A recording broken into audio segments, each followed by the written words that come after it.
Midday Show. I'm Ray Dunn. Andrew DeCecco hanging out with us for 3 hours today. How are you, Andrew? Raymond, how the heck are you, my man? I am fantastic. Preseason game number 3 is tonight, and I could not be more fired up for the fact that the preseason ends tonight. You're damn right. Oh, real football, so close. Brandon Gunn producing the show today. We're going to get into a lot of Eagles conversation today. Not necessarily everything on that third preseason game, though I do have some questions for you because I know that this is kind of your Super Bowl. You did get to cover Super Bowl. I covered two. I know, but this is kind of your Super Bowl. For you, nobody in the world gets as excited as you do for the third preseason game. Yes, but you have to understand that I evaluated a lot of these players who will be playing tonight in college and then seeing them throughout the last couple of summers, and I want to see if that matches my evaluation from what I've seen in camp. Right. So guys like Brandon Gunn who are just sitting on their couch in Delco are going to be like 6 beers in by the third quarter. They might, He's going to say, who's some Kyle respect McCord? to my name. It's at least 8. Yeah.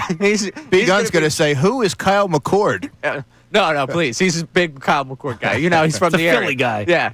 The from here guys always get the love. But he's going to be sitting there like, all right, yeah, you know, preseason was fun. For you, I know you're tapped in until that last second goes off the clock tonight. So always. We're going to get into some of those conversations. The Phillies open up a 3-game set tonight with the Nationals, and we will talk about the Phils coming up. But it was interesting. Yesterday, I'm going to do a mom at soccer game, so I'm taking the trek all the way up to Long Branch, and I always stop at a coffee shop before I do like my last second notes, you know, get a cup of coffee because it's a 2-hour drive up there. You got to do the game. That's a 2-hour drive back. I want to be awake. I want to be awake for everything. So, you know, I want to love that for you. Want to get the energy going. Yeah, I'm on like coffee cup number 6 of like the last 24 hours. So I had a pretty high octane energy drink myself on the ride in. If I'm fired up, there's a reason for it. But I'm sitting there, and I yesterday, if you remember, I had the Eagles. You know, you were on the show, so I put the Eagles sweatshirt on. I was in a real Eagles mood. I was in a real football mood. So I'm wearing the Eagles sweatshirt into the coffee shop, and some guy looks at me, and like I was just caught that he was looking at the sweatshirt. So I was, oh, you an Eagles fan? He's, no, I'm Jets fan. Like, we just got to talking about football, and he was like, man, like that's so awesome for you guys. Like, I'm never going to experience that with the Super Bowl whole thing. But all of his questions about the Eagles this year surrounded back to Jalen Hurts. And, like, what I felt about Jalen Hurts. Because, you know, nationally, he's been the biggest talking point. And something that on this show we haven't done to almost like an exclusive thing. We've done so much reacting to, like, the lists and where he's ranked, whether or not it's disrespected. But you know I don't do lists. I know you don't. Trust me. There was not a get Andrew DeCecco to give us his list. Though I do think I would try some investigative journalism to try and get you to make a list without making a list. I don't do lists, and I don't buy into all that. But I'd like to take this to a conversation between us and with the audience of the expectation of Jalen Hurts this season. The expectation of what you want to see from his game in terms of growth, what you expect from this offense led by Jalen Hurts, and when we get to the end of this season, the numbers that you want, because it all comes back when we end up doing these things over the offseason where, you know, someone pulls the Jalen Hurts lever every single day of the week to try and milk a different conversation. It all comes back to the passing numbers where people, you know, identify with what he was able to do in the passing game. And I'm curious for people where you want to see that, where you think the comfortability of that output is at the end of the season, where we don't have to have that continual conversation time and time again about him and about this passing game. So from your standpoint, when you think about what you want to see from Jalen Hurts in terms of the growth of his game and the numbers by the end of the season, where do you fall on both those? Yeah, you know, I think the most overblown talking point as it pertains to Jalen Hurts is the passing numbers. I don't know that you can quantify a quarterback's success solely based off of that, because you can look at countless examples across the NFL, and they're not winning at the clip that Jalen Hurts and the Philadelphia Eagles are. What I've noticed from him this summer, Ray, is a quarterback who's really taken full command of the offense led by Kevin Patulo, looks really comfortable. He's fitting the ball into tight windows, attempting throws that he probably doesn't, seems to be a lot more confident, and he's processing things quickly. A lot of short to intermediate stuff, not a ton of deep balls down the field, but I do believe that the familiarity with Kevin Patulo is going to lend itself to an earlier offensive output compared to last season when they were sort of finding their way with Kellen Moore. And that leads me to what I want to see from you. You mentioned the short to intermediate routes and getting the ball out quick. That's more what I want to see from this offense and from Jalen Hurts. I think the next step to his growth as a quarterback, and it's a crazy thing, obviously, to quantify when the guy's won a Super Bowl MVP, won a Super Bowl, been to 2 Super Bowls, was an MVP runner-up. But the thing that I want most in terms of growth from his game this year is that in-rhythm passing and getting the ball out quicker. And I understand that part of what makes him special, what's made this offense special, his ability to escape, their ability to kind of do things on the fly and create opportunities that maybe weren't there when they designed the play. I understand that's there for him. But for him, I would love to see it because I think it also plays to his long-term viability as a quarterback, not getting hit as much, not getting outside the pocket and maybe running and end up getting hit there. I think that in-rhythm passing game, and you mentioned those short to intermediate routes, if they are able to hit on more of those, one, I think it just really gets this passing offense going. Some of the weeks where we talked about coming out of it, like, never felt like that passing game got in rhythm. I think if we could get that early on in games and he gets the ball out quicker, that's what I more want to see. That's where I'm drawing the expectation of what I want from him coming into this season and where I most want to see the growth in his game. Yeah, and that's one of the notable points that I've noticed from Jalen Hurts this summer is his ability to be decisive, to make those quick decisions, to sort of establish a timing-based passing offense. And he knows exactly where he wants to go with the football. He's putting players in position to run after the catch. Have there been moments in camp where maybe he hasn't been, maybe it's been a little spotty, a little uneven? Sure, but it's also important to note that a lot of times A.J. Brown wasn't out there. Mm-hmm. There were times where Devontae Smith wasn't out there. He didn't always have the full complement of his offensive linemen. But I think all things considered, by and large, he's had a good camp, a good summer, and he's made strides in certain areas that I was looking to see, including mid-range throws over, between the numbers. Now, I'm interested because you say, the judging it by passing yards, what are you going to do? And he also does the whole, not about me, it's about the team, it's about winning. And, yeah, I love winning. So whatever it takes for them to win. But to look at the numbers and look at what it was a season ago, with the complement of weapons that they have and the idea I think that we all have that, hey, Saquon can run for 2,000 yards last year. If he ends up coming anywhere close to matching that this season, he's just Superman. And honestly, if that's the case, I will sit here and say, oh, man, my bad for doubting you on that one. That's how confident I am that he's not going to be able to match that season over season in terms of just rushing yard output. But with that step back that you expect him to take in rushing yards, I think a lot of us expect that to come through the passing game. And they talk a lot about the short passing game being an extension of their running game. So you mentioned the short to intermediate routes. I think they look at that as, hey, we can move the football this way. I don't need you necessarily to put a number on it, but when you know that the running game, just by, again, regression, just by sheer year-to-year difference, is going to take a step back, how much more out of the passing game do they need and will they need this season because of that? Well, I think they need to establish a better balance this year. Mm-hmm. Every time in the spring, whenever you've heard a prominent piece, whether it's A.J. Brown, Jalen Hurts, Kevin Patulo, they mention the word evolve, that the offense needs to evolve. And it certainly doesn't have anything to do with the running game. I think they have that pretty well at hand. When I hear evolve, that suggests that the passing game is something that they're going to be honing in on. Now, am I expecting them to suddenly be pass happy like the Detroit Lions or something like that? Not necessarily, but it's about doing different things when you have those opportunities, pushing the ball down the field, establishing an in-rhythm passing attack, using the middle of the field, getting Dallas Goedert more involved in the red zone, using the running backs in the passing game. We've seen that the past couple of summers, really, with Saquon Barkley. The last summer, this summer, it was Will Shipley and Saquon Barkley. Then there was DeAndre Swift. Caught a flurry of passes in camp, but it didn't necessarily correlate into the regular season. So those are certain wrinkles that I think could help elevate this offense and move this forward. All right, here's the benchmark of where I'm putting it. In 15 games in 2022, we threw for 3,700 passing yards. I would like to see that benchmark reached again this season. The reason I tell you that, 2,000 rushing yards for Saquon Barkley last year.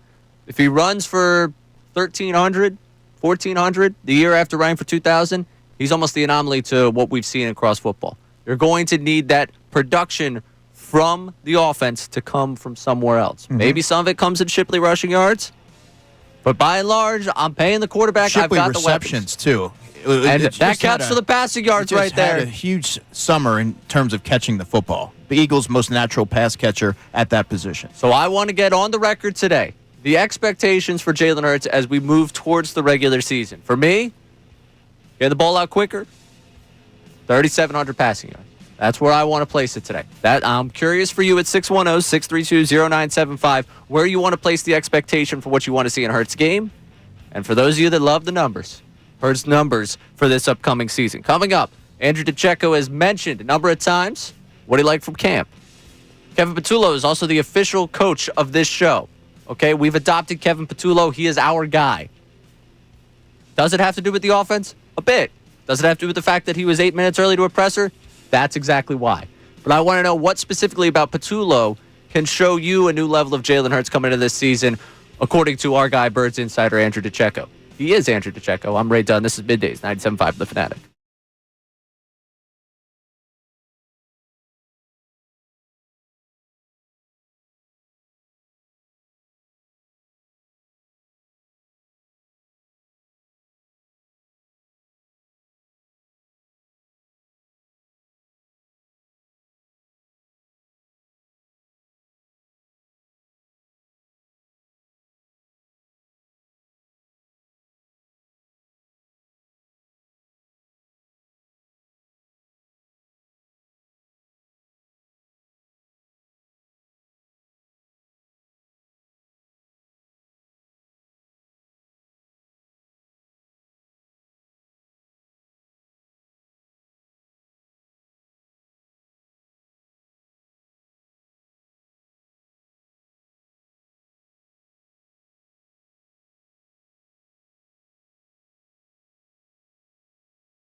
Enjoy your weekend, or enjoy preseason pregame tonight.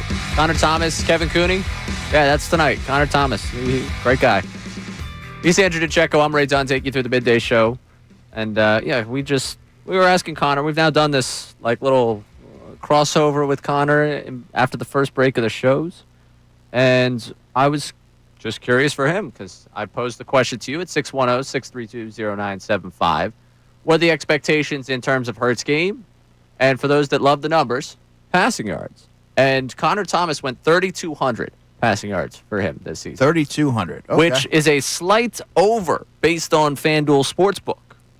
FanDuel has him at 3,175.5 yards is the over-under, which would be a slight over. So Connor, good gambling man right there. Pretty much had the Vegas line set. Not surprised if you know Connor. Not in the slightest. Not at all surprised on that one. But Brandon Gunn's producing the show. I want to get B. Gunn's feelings on this one because we kind of lined up where we want to see the growth from his game. I gave the number. I said 3,700 passing yards. That's where I'm setting my benchmark for him. That's the expectation of what he needs to do, how they need to produce in this offense. Where do you see it go? Yeah, I think that's a great number. I think the bread and butter of this offense is still going to be the run game. You still got a top 3 offensive line in the NFL. You still got Saquon Barkley. We'll see what they do with his touches once the regular season comes because you never know. Saquon Barkley could be that alien that it doesn't affect him. We'll have to see where they go with that. But Jalen Hurts, I expect a bigger year out of him. Like, I really do. You heard it from Kevin Patulo's first press conference. He's going to have some input into the offense itself, whether it's play calls, more control at the line of scrimmage. We don't know yet, but we heard Patulo say Jalen Hurts is going to have that kind of control going into it. He's calling guys like Peyton Manning, the most cerebral quarterback ever at the line of scrimmage. You don't think that's going into his game at all? I do. I expect big things out of him. 4,000, I don't know if that's asking too much. We'll see if teams game plan against the run because you saw what happened in the Super Bowl. You try to take the run game completely out. Jalen Hurts is capable of destroying you with his arm. I don't know if 4,000's it. I don't know if he's going to pass Carson Wentz's record. I think 3,700 is the perfect number. Dare I say like 380? In a perfect world, or a not-so-perfect world, he could get to that 4,000-yard threshold. I think this team's still going to be beating teams late in games. I don't know if they'll need to pass that late. So I've got him down for 4,000, okay? After all that, I'm just putting Brandon Gunn down for 4,000. See, I don't forecast numbers, but I do think 4,000 might be a little strong just based off of the firepower that they have in the backfield. Saquon, Brendan said it perfectly. The running game is still going to be the heart and soul of the offense, but I think Saquon might be able to give you 1,400 or 1,500 yards, let's say, and there's still going to be an uptick in passing. So to support what you're saying. Here's one difference that might lend itself to the inflated numbers. We saw 2 years ago, I think he threw for 3,800.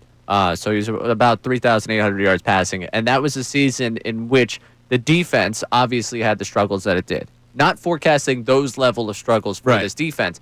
However, when you have questions about a secondary, and you look at just the way the defense was able to shut teams down a year ago, the Eagles were also able to lean on the ground game because they were never that far behind. I don't forecast them being behind by 20 points, 2 scores, a ton this season. Mm-hmm. But they might have to air it out a little bit more because, especially early on, as they start to figure out what they have in that defensive backfield and what they have in that secondary, teams are they're not exactly going up against easy offenses to open up their schedule. Good point. And they have a secondary that's struggling, not struggling, but we don't know. We don't have the answers with. So it could lead to more passing just by nature of what they need to do in game, which could lead to him having more passing. Yeah, that's fair. You couple the moving parts in the secondary with some new faces, so it may take a little bit of time for the defense to gel as a whole. Look, last year's defense was impeccable. It was the NFL's best. It's hard to replicate that. So to your point, Ray, yes, they may have to atone for that by pushing the ball down the field a little bit more and being a little bit more aggressive offensively. They may not have the luxury of being able to line up and bully teams in the running game every single week. And B-Gun brought up Kevin Patulo, our guy, the man that this show just absolutely adores. You were there at camp. Mm-hmm. You have gotten a chance to see firsthand more than most in what that offense will look like and what they were trying to do offensively in camp. First off, what did you make of Hurts' performance camp-wise? Because obviously people want to make a lot of practice. Not necessarily here, but people want to make a lot of practice. It becomes a prevalent narrative when it comes to him. And also, what do you make of Hurts inside of what Patulo wants to do for this offense? Okay, a little bit to unpack here, but let's start with Kevin Patulo. I think he's done a really good job of communicating with Jalen, tailoring the offense to his strengths, not trying to reinvent the wheel. And when you do that, you're taking what he likes to do into consideration, and then maybe you're finding things. Okay, let's scrap that, but let's add this. But also just the structure of the offense. I think it really caters to what the Eagles are trying to build. And he's processing things quickly. He knows exactly where to go with the football, and I think Kevin Patulo is sort of crafting the offense to sort of align with Jalen Hurts' strengths. And Jalen just seems a lot more comfortable commanding the huddle, commanding the line of scrimmage, and knowing exactly what he wants to do play to play. Now, there were times in camp, especially in team drills and sometimes even in 7-on-7s, where I thought he held on to the ball a little bit longer than he has. That's something that you want to keep an eye on. But by and large, I thought he had a quick trigger and knew exactly what he wanted to do with the football. And that's exactly what I'm looking for. That's just, to me, that's the one thing in terms of growth for his game that I want to see come this season. I gave you the number 3,700. Brendan Gunn wants him to throw for 6,000 yards. I know that's probably a little much for a lot of people out there. But you also asked me about the training camp that I thought that he had. And context is so important when you're evaluating anything, but especially in this scenario, without the full complement of weapons throughout the entirety of camp, I thought that he did a solid job. For reference, he had Jahan Dotson as his primary top target for most of camp. Mm-hmm. Jahan Dotson had a really good training camp, and I think that he's really developed a good rapport with Jalen. But, I mean, towards the end of camp, you're seeing Darius Cooper getting first-team reps. Johnny Wilson was prior to the injury. So Jalen was really, he had a rotating cast of characters that he was working with. There was a lot of pressure from the defensive line, but I think he's done a nice job of trying different things. Training camp is for experimenting a little bit, maybe attempting throws that you wouldn't in the regular season. And in past years, he's been a largely conservative training camp quarterback. But this year, whether it's fitting the ball in with two defenders in his path, or even three sometimes, I've seen him being willing to take more chances, just being a lot more confident. I think he's going to have a nice season. All right, so we are taking your expectations because I want to get everyone on the record on what they expect. All right? I want expectations for those of you that are numbers obsessed, what you need to see, and for those of you that just want to see a certain element of his game evolve. I want to get that from you today at 610-632-0975 so that every week when we come on the air and talk about what's happening with this offense, what's happening with Jalen Hurts, we have a benchmark from you. Now, coming up, I want to get your benchmark for tonight. What the hell am I watching? All right? That's the question for Andrew DeCecco. I want to know what Andrew DeCecco is watching in preseason game number 3, what a football guy should be tuned in for tonight so that I'm ready to go for this evening because you're fired up for preseason game number 3, and I'm fired up because the preseason's ending. He's Andrew DeCecco. I'm Ray Dunn here at 97.5 The Fanatic. Now on 97.5 The Fanatic Sports Update. The final preseason game. I'm Brendan Gunn with your Fanatic Sports Update. Training camp came to an end for the Eagles with their last practice this past Wednesday, and now they'll suit up for one final preseason game tonight against the New York Jets. Kickoff for that game is tonight at 7:30. One guy we all expect a big year out of is QB1 Jalen Hurts. Hurts spoke after the final training camp practice on Wednesday, though, and said it's not about him, it's about the team. You get out a sense of where you are. I think that's what put my focus on. Where are we going to be as a team? It's not about where am I, where is Jalen, where is he, when it's about where we are, because I can't go out there and do my job without everyone else. The Phillies are fresh off a series where they saw all three starting pitchers strike out double-digit batters and the bats come alive for 2 20-plus hit games. After a day off yesterday, they're set to begin a weekend series welcoming in the Washington Nationals. Taijuan Walker's on the mound tonight. First pitch is at 6:45. The Phils currently hold their largest lead of the season in the National League East. They are now 7 games up over the New York Mets for first place. This update was brought to you by Mercedes-Benz. Looking for an exceptional driving experience? Experience the power, precision, and intelligence of an iconic Mercedes-Benz SUV at your local Mercedes-Benz dealer today. I'm Brendan Gunn, and you're listening to the home of the best birds coverage, 97.5 The Fanatic and 97.5thefanatic.com.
Working our way through the 10 o'clock hour here on 97.5 The Fanatic. He's Andrew DeCecco. I'm Ray Dunn. Brendan Gunn producing the show. We've got DeCecco till 1 o'clock because he is going up, actually. Going down to the game is such like a, I guess figure of speech in my mind. I'll be going up 95. Right, but like they could hold the game at the North Pole, and I think I would still say, yeah, going down to the game today, huh? Just say going out, making the trip, making the trek. Go into the game. Yeah. I don't know why I always have to throw the going down to the game in there. If you listen to me, it bothers me about myself. I've said this before. I am my least favorite on-air personality because I drive myself crazy with things. And that's one of those things where I hear myself saying, like, you idiot. You're going to the game. Going to the game. Not going down to the game, going to the game because you're actually going north to MetLife. You're taking pretty much the drive I took yesterday. Yes. Which led me to this Jalen Hurts conversation because the guy stops me. I'm just trying to get work done at Starbucks. And of course, I'm wearing the Eagles sweatshirt. A Jets fan pulls me aside. We didn't talk at all about this third preseason game. You should have. We didn't break down the X's and O's of Friday night. We just purely talked about what the Eagles are supposed to be. He barely even got a word about the Jets. He just kept quizzing me about the Eagles. Feels like a missed opportunity for him and you to talk about the preseason finale. But he asked me so much about Hurts that I just want to get I want to get people on the record about their expectation for Hurts, what they want to see in the growth of his game. We got some people chiming in on YouTube I'm going to get to some of the YouTube comments coming up here. And then what you're looking for in terms of those of you obsessed with the numbers. Give me the acceptable numbers, all right? What does it have to look like through the air? What do they have to throw? So that's what I want to get from you at 610-632-0975. But I did not get a chance to talk to him about the third preseason game. Someone I do get the chance to talk about the third preseason game is you. Today? Yep. And tonight on postgame. I forgot about that. Yeah, baby. We're breaking it down. All right. Friday night. I'm thinking that we just might break down some preseason football. Around midnight. That's for the diehards. That is for the diehards. Or for the Uber driver that's just got it on in the background. Like, whoa, what happened in the game tonight? So when you go into a third preseason game, you're a Birds insider.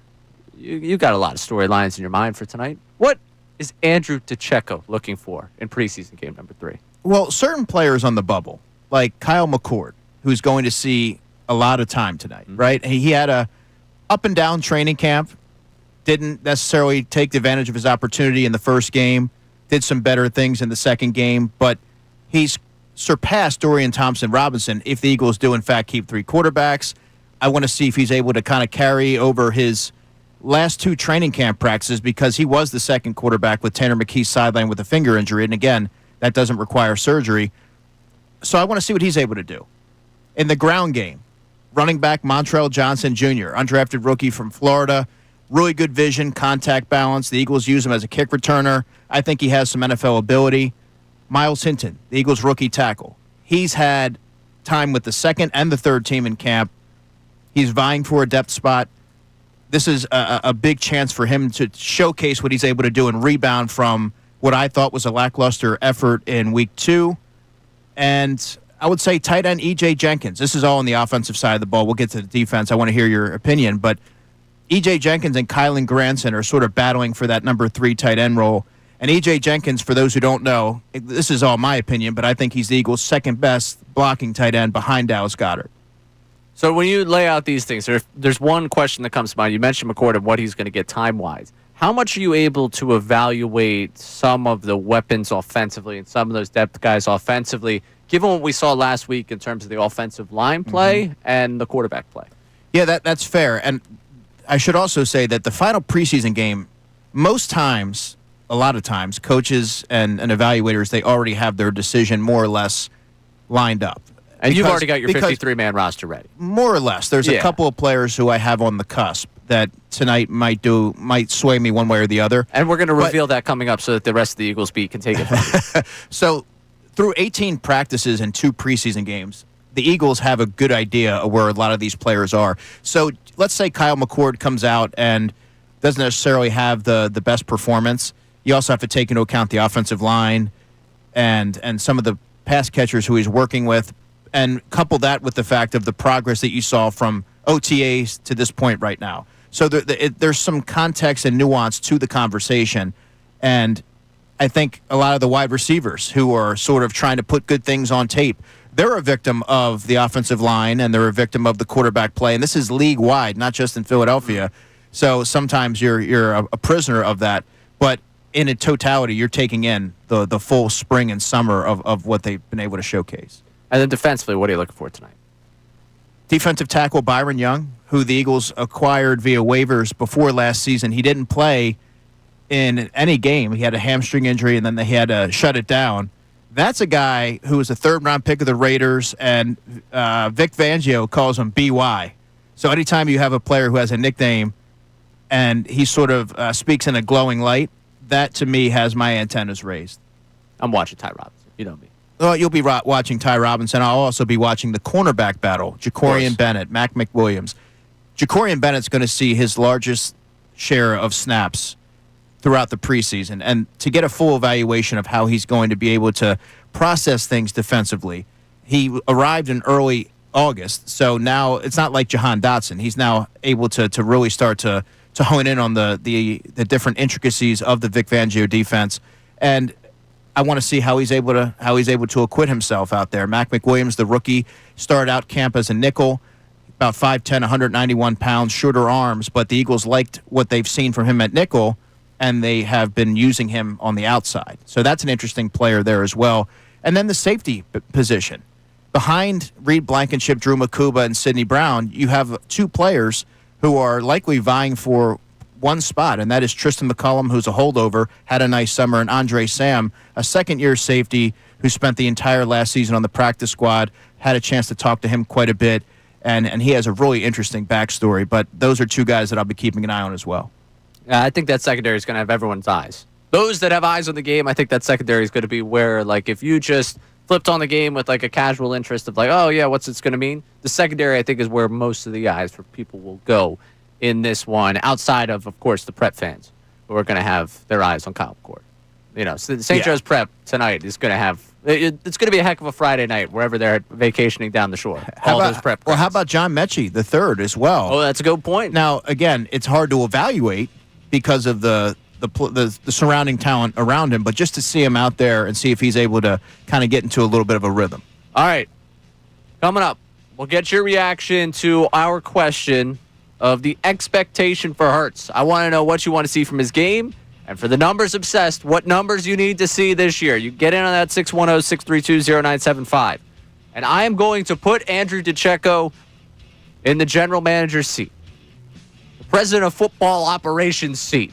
Whatever you want your title to be with the Eagles, you get a chance to protect 3 players from roster cutdown day. You could pick Hurts. I think he's already safe. I'm going to say, are we doing players who are on the bubble? On the bubble. If you wanted to... No. On the bubble makes the most sense. I don't think they're going to cut Hurts. I don't think they're going to cut Brown. You just said you could protect Hurts. I was like, no, we got to do bubble That's players. what I mean. I thought 3 guys on the bubble. I had to make sure I had it straight there. You get to protect them. They will make the 53-man roster according to Andrew DiCecco. Coming up, you give me those 3 names. He's Andrew DiCecco. I'm Ray Dunn. This is Middays, 97.5 The Fanatic.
Welcome back into the Midday Show. He's Andrew DeCecco. I'm Ray Dunn. Question for you today. What is the expectation?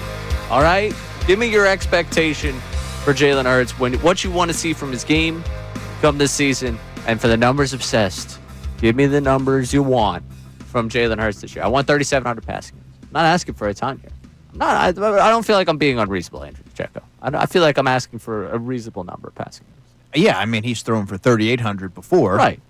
I think this will still be run-centric. But I always maintain this. I don't know that you can quantify the success of a quarterback by purely passing total, passing yardage. Listen, if he throws for 3,700 and they go 8-9, I'm not going to be sitting here saying, well, he met my expectations this year. Right. And if he throws for 3,300 and they go 14-3 again, I'm not going to be like, well, you know what? That's it. I'm out. Tanner McKee time. So, yeah, obviously there's context that has to be placed to it, but I'm curious for people where they sit on that. And I know our text line has had some Hurts takes. Could you believe that, Philadelphia fans? Nah, some takes not on here. their quarterback? And I honestly, we got questions for you on the text line, so I'm interested to see that. Yeah, we got Dom in Florida checking in saying, I believe the Hurts expectations should be high. I'm expecting 3,500 plus yards, 25 passing touchdowns, 6 or less interceptions. He's getting out of pocket here. 700 plus rushing yards as well. Oh, well, I didn't even throw the rushing MVP race season. Yeah, I was going to say that by those numbers, he should be a front runner for MVP. I would imagine coming into the season, he's like, I saw our buddy Kincade did for the Ringer NFL show, did like tiers of MVP candidates, and it's on my weekend listening to do. So I saw he did tier 1, tier 2, tier 3. In my head, I was trying to place Eagles into his different tiers. I'm thinking tier 2 is probably where I would imagine Hurts goes into the season. It's like, if he's going to win the MVP, kind of has to put up those numbers alongside the team's success. So I don't necessarily know that he would be that tier 1 of like top 3-4 guys that I'd expect to win MVP. Yeah. Right there in tier 2. For like, you know, if you got like $5-6 laying around, you open up your FanDuel app, you're like, you know what? I could toss a little money on this and see what happens. I could see that, but with those numbers, absolutely. What else we got? You want Hurts again, or do you want the Checo question? Let's get one more Hurts take in here. We got C from Bucks County checking in saying, to my eyes, it seems the passing offense would get clunky if Hurts gets out of rhythm. I don't know what his expectations will be, but I want to see him get out there and see him get the ball out of his hands quicker than he did at times last season. And I think that's a general overview. Well, I also think short, quick completions to allow him to get in the flow of the game, right. Whether that's short passes over the middle to Dallas Goedert, using the running backs a lot more than they have in the past. Saquon Barkley, Will Shipley. Will Shipley's dazzled as a pass catcher in training camp, especially on wheel routes. And he's been an outlet for Jalen Hurts. So I'm curious to see if that sort of translates over into the regular season. Are we going to get the Goddard season? Like, he's a very good tight end. He's a very good tight end. I just feel like we've always, like, teased, like, this is the year. This is the year. Well, you and I especially, because you and I were talking a couple years ago. Back in the day. Yeah. Yeah, back on those Sunday shows, you know, where this you know, we did the check-in. We had a good time, you and I hanging out on the air. That was fun. That was back good times back in the day. It's good times right now, too. But yeah. I remember you'd always have bold prediction. I was like, Dallas Goedert scores, man. Because he's so good when he's out there, and they have a chemistry that's obviously apparent when you see the two work together. And Dallas Goedert, I mentioned Jahan Dotson seeing a flurry of targets this camp. So did Dallas Goedert. And you could clearly see that they're really comfortable and they have that timing down. We'll see if that means that he's going to have a big season. And it really, what it does, Ray, when you see Dallas Goedert go out there and put up the productive practices and stack those days as he does, you can't help but wonder what he would be able to do with a full season. And if he's utilized more in the red zone, I believe he's only had one season where he's had 5 receiving touchdowns. And before he's never surpassed that. Right. That, to me, with that kind of body type and ability to take some pressure off your quarterback, I mean, I think that would be another thing, another aspect of the offense that you're looking to see evolve. All right, let's get a question for Andrew DeCecco. All right, we got no name on this one, but they say we're in a familiar situation that we were a few years ago when we promoted an offensive coordinator from within. How do you feel about Kevin Patulo in the likeness to Brian Johnson at this point in the calendar? Yeah, I don't necessarily think that's a fair one. Brian Johnson was, in his 3rd season in the NFL, mind you, was elevated to an offensive coordinator role. While, Kevin Patulo, he's had a lot of different mentors, and he's been in the NFL for a while, including Chan Gailey being a very prominent mentor. Chan Gailey coached in the NFL for 46 years. So you have all these different coaches to lean on, all these different philosophies and ideologies, and then you're able to kind of put your own imprint on the offense. And he has a unique perspective of being able to preside over the passing game last year. So he knows exactly what things worked and what didn't work and how can you accentuate certain players. So he sees it through a different lens. He also has that rapport with Jalen Hurts. They're going into their 5th season of working together, and he's sort of been a sounding board of sorts for Kellen Moore. So it's not like he's totally going into this role green. He had a heavy hand in Kellen Moore in the day-to-day operations, so he knows what's expected of being an offensive coordinator. Now he has to call plays for the first time. I understand that, but I think that there's a little bit more optimism or reason for optimism going into this season with Kevin Patulo at the helm. I've been impressed with him thus far. All right.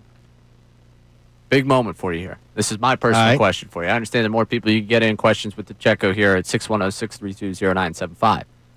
3 players. You are going to guarantee an NFL job for 3 players. Now, you don't have the power to do this. So this is not you guaranteeing they will make the roster. But if Andrew DeCecco was in charge of football operations down there at NovaCare Complex, which 3 players from the bubble are you ensuring end up Philadelphia Eagles post-roster cutdown day? Well, the first player would be Darius Cooper. Darius Cooper's had a big summer. He shows up every day. The moment's not too big for him. Consistency is the biggest thing when you're an undrafted free agent because opportunities are so infrequent that when you go out there, every rep is important, and he's definitely seized the opportunity. He belongs on this team. So Darius Cooper make you would very be popular. one. Very popular choice right there.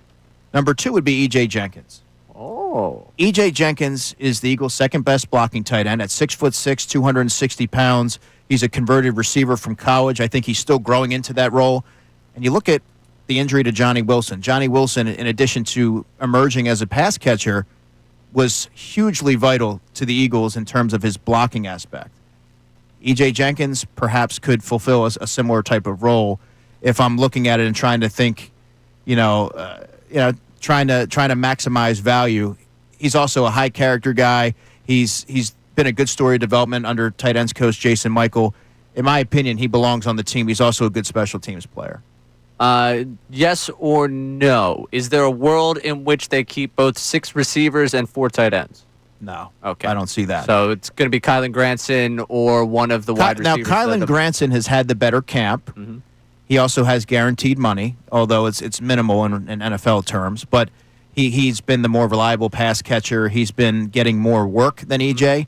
But I think from a blocking aspect, he would make a lot of sense from a roster construction standpoint. And then the third player would be safety Andre Sam. He's feisty. He's scrappy. He's good on special teams. I think he's been consistent day in and day out throughout training camp. And it's going to be really interesting to see how that battle between him and Tristan McCullum, who is a holdover, and he also plays special teams, how that plays. But I talked to Andre every day, or not every day last year. I talked to him once a week last season, every week. And one thing that I found to be pretty interesting was, one, C.J. Gardner-Johnson was essentially a big brother to him. Mm-hmm. They trained together in Louisiana going into his rookie season, and he showed him the way. So that in itself should allow him to have a better perspective of what to expect. But also in practice every week, he would set goals for himself. So he was self-motivated, whether that was getting 7 tackles one week and a turnover. The next week I would check in and maybe it would be I need to get 9 tackles and no turnovers. And I would follow up with him on that Friday to see how he fared in those.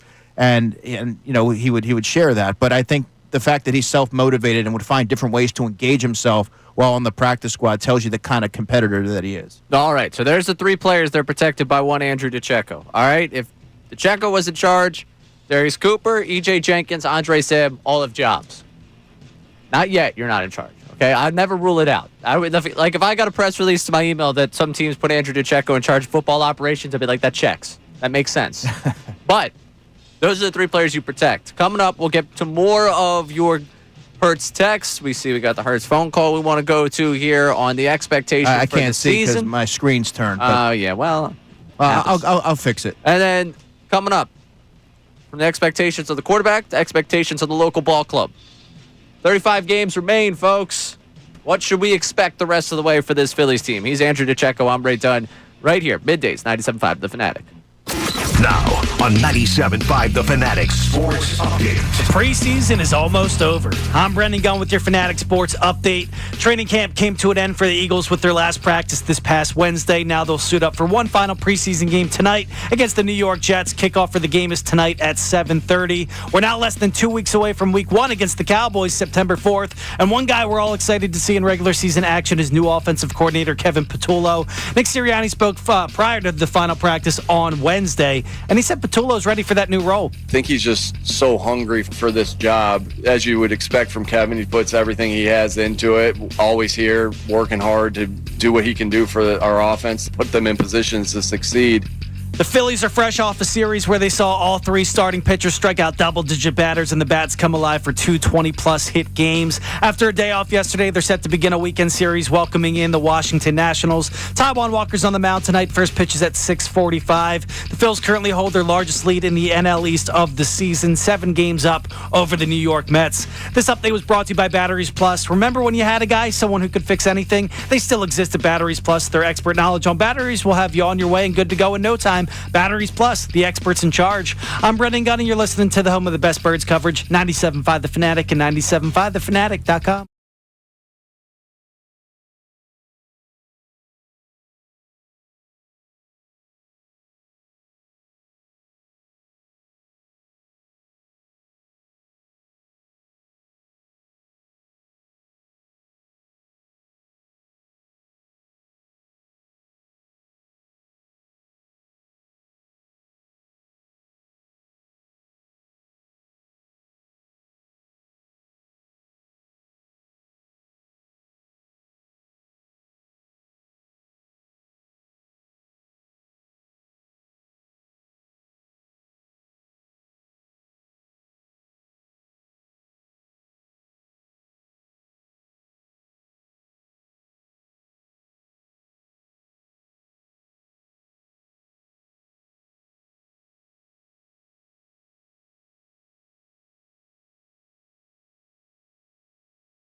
TheFanatic.com. Midday show here on 97.5 The Fanatic. I'm Ray Dunn. Andrew DeCecco with us until 1 o'clock, and that is a out time.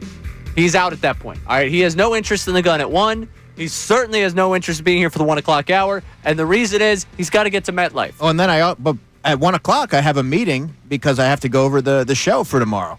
That's true. Big program tomorrow. Why don't you tell the people about that? Yeah, myself and ESPN.com's Tim McManus, my guy, fellow Eagles beat reporter, we're going to be hosting a 3-hour program tomorrow from 12 to 3 at Caesars Sportsbook in Atlantic City, covering really everything that we've learned from the Eagles this summer, what we can look for from certain players, including Jalen Hurts, what the offense might look like, and some defensive conundrums that the Eagles have at cornerback, everything leading up to the season opener. So I'm really, really looking forward to it. I miss my guy, Tim McManus. You know, you see him all the time. I only really talk to him in season. I haven't talked to him. I haven't chatted. You know, those off-air conversations you have before you put the guest up on. Well, you wouldn't know, producer. You don't get it. Brendan Gunn gets it. You know, hey, how's everything going? Good, glad. Oh, nice week for you? Anything there's fun one coming up? producer that'll call me 3 minutes before I have to go on, and he's like, so, how's it going? I'm like, all good, man.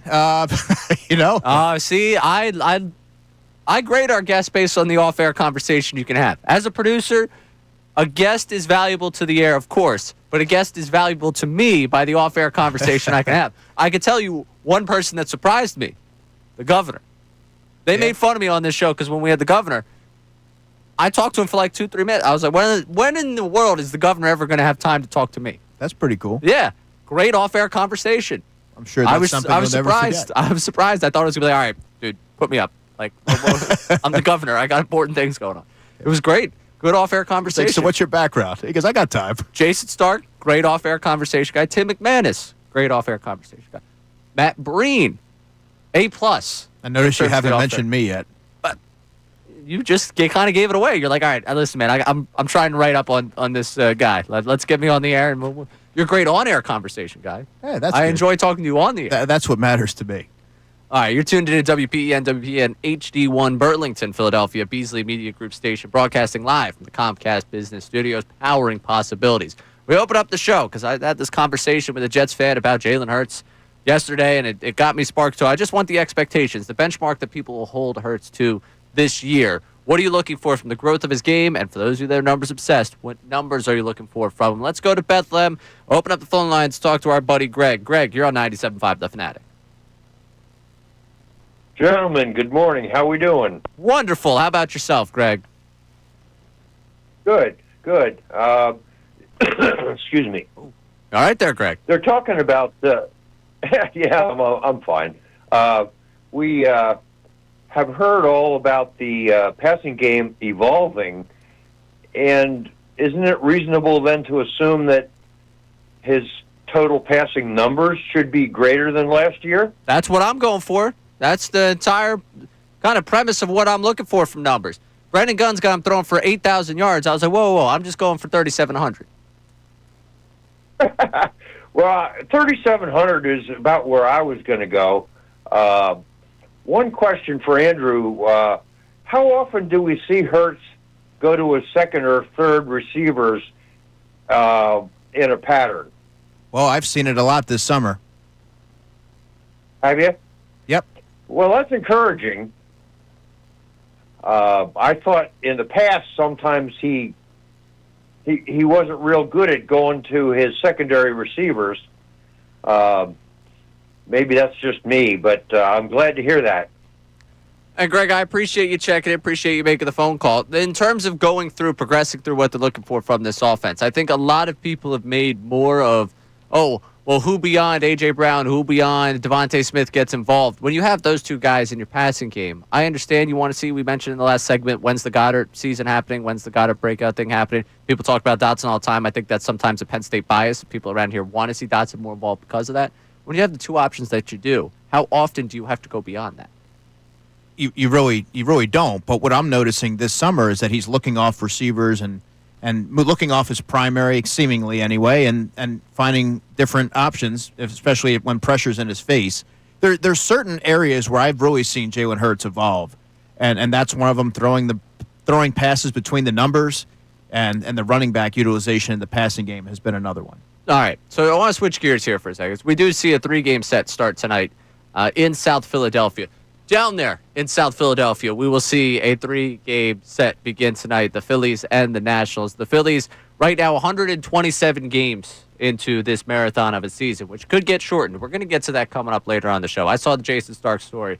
You better believe I have takes on whether or not there should be a 162-game schedule or not. The weird things that I care about that probably our audience doesn't give a ton of credence to. But 35 games left in this season for the Phillies. A good time with the day off to kind of reassess where they're at and look where they're going. What should the bar be for the rest of the way? Right now, they hold that second seed. They've got a 1.5 advantage on the Dodgers, who currently lead the NL West. That second seed is your spot for a bye. We could debate whether or not the merits of wanting that bye or not, because I know some people after last year, they got cold. You need to play that week leading up to the divisional series. You need to win that wild card series. But I'm curious for you. Are we setting the bar at getting the bye? Are we setting the bar winning the National League East? And are there even people that are looking around like, all right, that Brewers team's going to cool off. Let's go get that number 1 seed. If you, Andrew DeCecco, had to set the bar, which incredibly impressive. DeCecco, while we were doing that whole back and forth, was tweeting about the news that Johnny Wilson's gone to injured reserve and that the Eagles have signed a defensive end. Adam really Schefter's impressive. not the only one who could do that. Very Multitask. impressive by you, Andrew DeCecco. To switch your gears to the Phillies here. The bar, where should it be set for the next 35 games come the end of September? I think winning the NL East, based off of what we've just seen, the previous series. If the bats continue to come alive like this, and the Eagles are able, or the Phillies are able that man's mind is at MetLife. and the Phillies are able to continue to have inspired pitching like they have in the wake of the news that came down from Zach Wheeler, that's a formula that I think should propel them, to that goal. I think that's feasible, and that's the way that I'm reading it right now. Brandon Gunn. The bar is set at the NL East. That's at least the top 3 seed. That means you're hosting a wild card series, at least.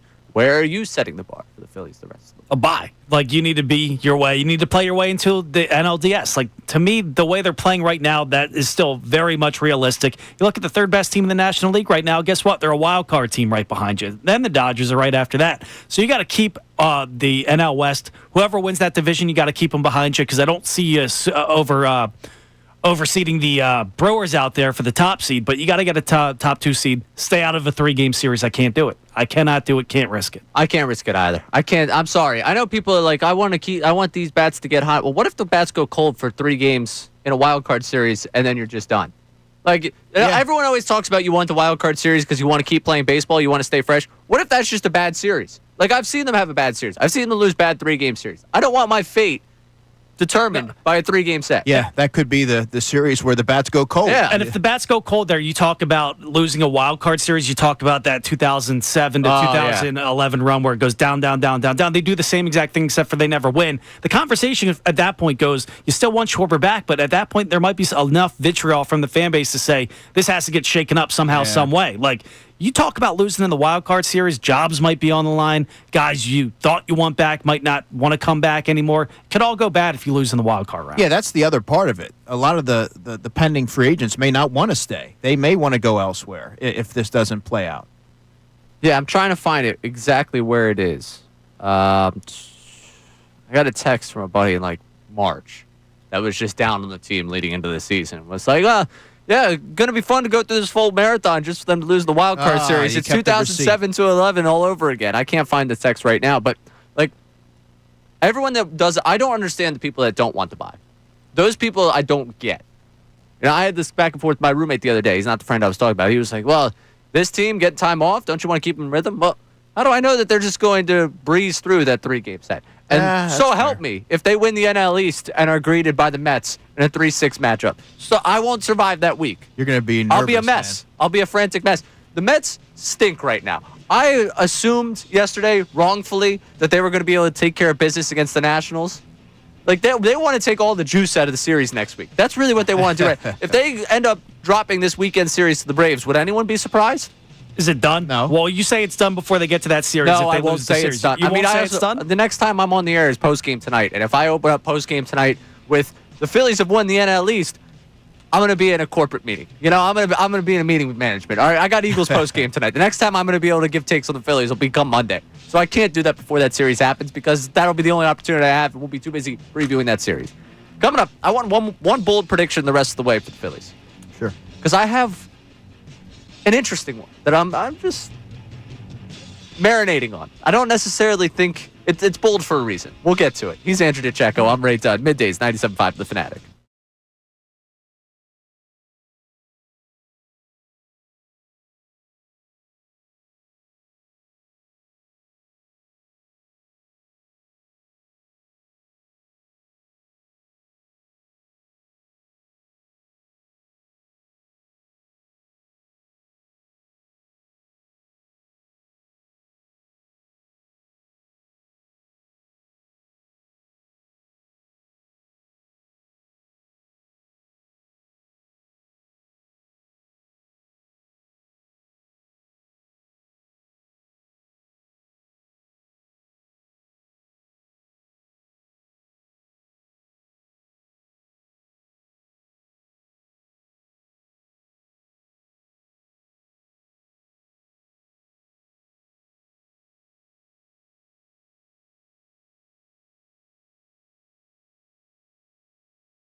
.com. Welcome back in to the midday show here on 97.5 The Fanatic. He's Andrew DeCecco. I'm Ray Dunn. Brendan Gunn producing the show. Asked the question in the last segment, where should the bar be for this Phillies team? I think it has to be that second seed. I want the bye. I don't want any parts of a wild card series. I understand it's going to be difficult without Wheeler to outpace the Dodgers, outpace the Padres. By the way, I don't know if you pay attention to the schedule. You pay attention to the schedule. I know I pay attention to the schedule because, you know me, I want to watch some West Coast baseball. Guess what's happening this weekend out west? Dodgers, Padres. That's right. So, you get the Nationals this weekend. The Dodgers and Padres are busy playing. Hey, let's take care of business. All right, I don't want to mess around with this DC crew anymore. I'm done. Let's take care of business against the Nationals. I get it. It was the end of a long trip. You obviously had the tough news that you got with Zach Wheeler dealt over the weekend. I think that kind of showed in the game there Saturday. Mine seemed somewhere else. They end up bouncing back Sunday, and they've been on a nice run since then. But let's please not mess around with this Nationals crew. All right, I'm done with the whole Washington Nationals thing. All right, let's just take care of the 3, move on. More than likely, you'll win the first 2, somehow find a way to lose Sunday. We'll come here Monday. We'll be reacting to that leading into a Mets series. But take 2 or 3. Let the Dodgers and the Padres beat up on one another, 2 or 3, and keep yourself 1.5 up on these guys. All right. Is that enough? Can I ask that? Is that too much? I can see ask? that's weighing on you. It is. It's bothering Clearly. me. So I also asked for this, and you can get on the 610-632-0975.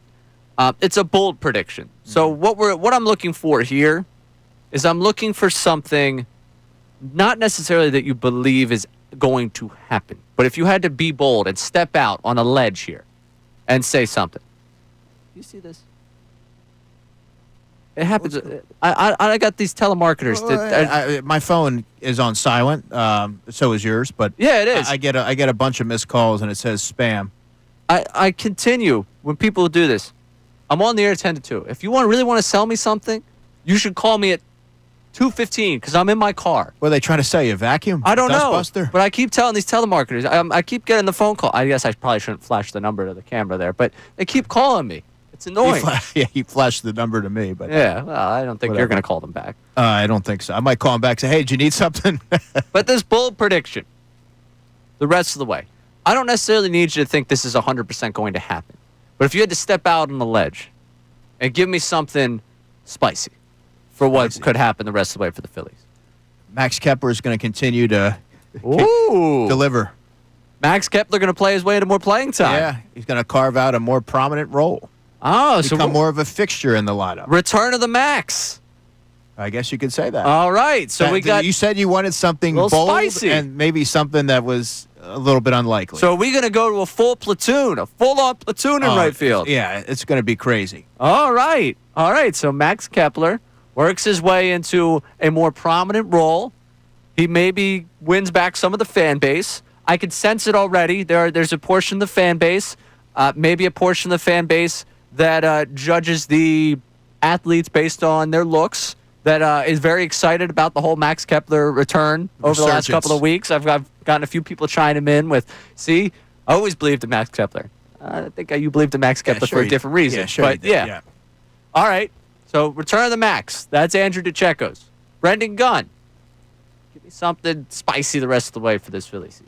I think Stott keeps it up, hitting 280 in that platoon kind of role that he is. He's in that 9 hole. He's found his groove a little bit down there.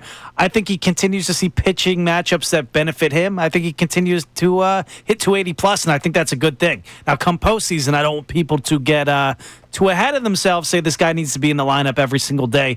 I still like the platoon in the playoffs at second base, get a Mundo Sosa in there. But I think Stott can keep it up the rest of the way. Oh, so he believes. So you do believe that? Because I went with something bold based off of his premise. Yeah. Take something bold Get spicy. that may or may not quite pan See, out. I don't. He's a longtime Stott believer. All right, you're not alone in this town. All right, Luzardo found himself again. Oh, There we go. Luzardo postseason rotation. Yes. Go full spice here. There Luzardo we found go. himself There we again. go. He finds himself into the rotation. You go 3 lefties.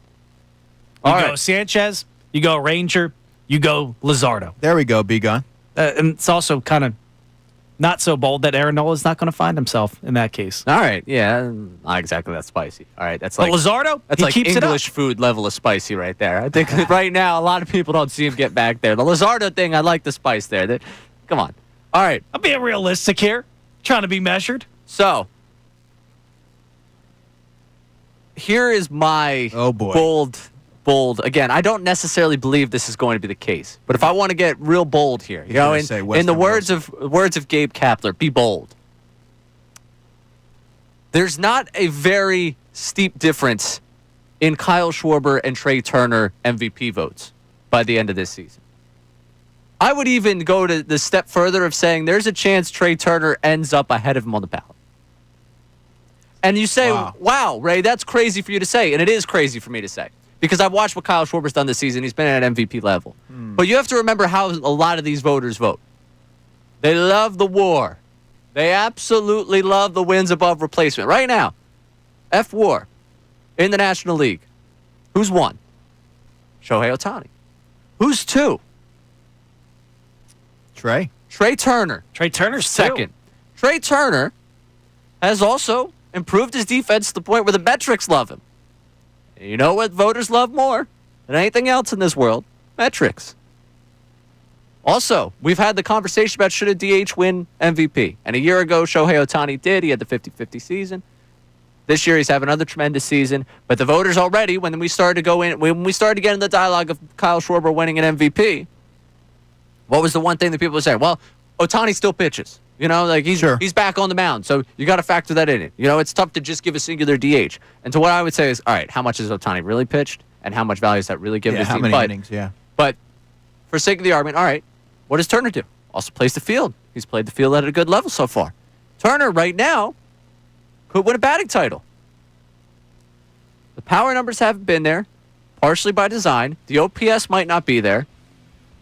But I'm just saying, if Turner's able to keep a scorching hot streak to the end here with good defense, the fact that he plays defense, and then he might win a batting title, Kyle Schwarber has had a superhuman season. Don't want to take that away from him. Hitting bombs. Right now, who's tied for fourth in MVP odds when I look at the old FanDuel app? Trey Turner. It's a wild thing to say. It's a bold prediction for a reason. That is spicy. But if I didn't know we were reaching those levels of ghost pepper spice I know, in this segment. But if habaneros, if he has a hot stretch to close out this season, wins a batting title, plays the field, and finishes with it's at 13, 23 home runs, 10 home runs from now to the end of the way. Which, by the way, remember I talked about was earlier this week, Turner and Harper late in that 2023 season at 16 home runs from the beginning of August to the end of September.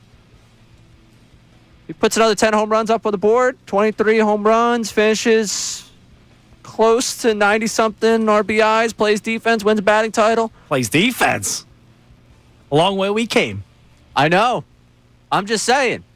Their MVP ballots might not look that different. So what you're inadvertently saying at the same time is it's time to get those bets in on Shohei Ohtani because Kyle Schwarber and Trey Turner are going to split the ballot. I'm telling you that you missed the boat on betting Ohtani. He's minus 4,000 right now on FanDuel. He's Andrew DeCecco. I'm Ray Dunn. We'll reset the show. Coming up, you're tuned in middays here on 97.5 The Fanatic. Now on 97.5 The Fanatic Sports Update. The final preseason game. I'm Brendan Gunn with your Fanatic Sports Update. Training camp came to an end for the Eagles with their last practice this past Wednesday. Now they'll suit up for one final preseason game tonight against the New York Jets. Kickoff is tonight at 7:30. One guy we all expect a big year out of is QB1 Jalen Hurts. Hurts spoke after the final practice on Wednesday and said, though it's not always about him, most times it's about the team. You get out a sense of where you are. I think that's what put my focus on. Where are we going to be as a team? It's not about where am I, where is Jalen, where is he, when it's about where we are, because I can't go out there and do my job without everyone else. The Phillies are fresh off a series where they saw all three starting pitchers strike out double-digit batters, and the bats come alive for two 20-plus hit games. After a day off yesterday, they're set to begin a weekend series welcoming in the Washington Nationals. Taijuan Walker's on the mound tonight. First pitch is at 6:45, and the Phillies currently hold their largest lead in the NL East all season. They're 7 games up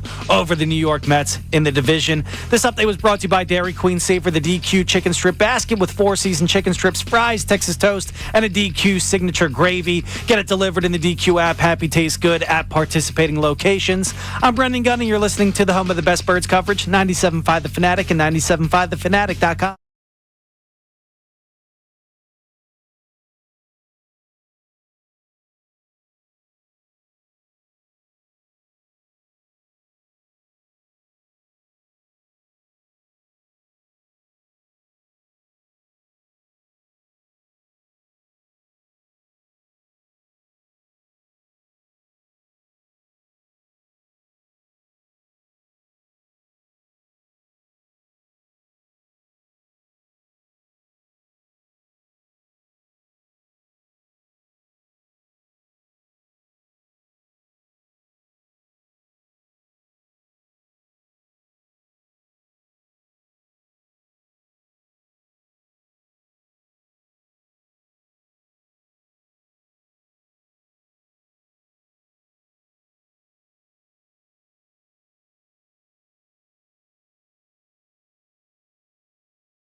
I do.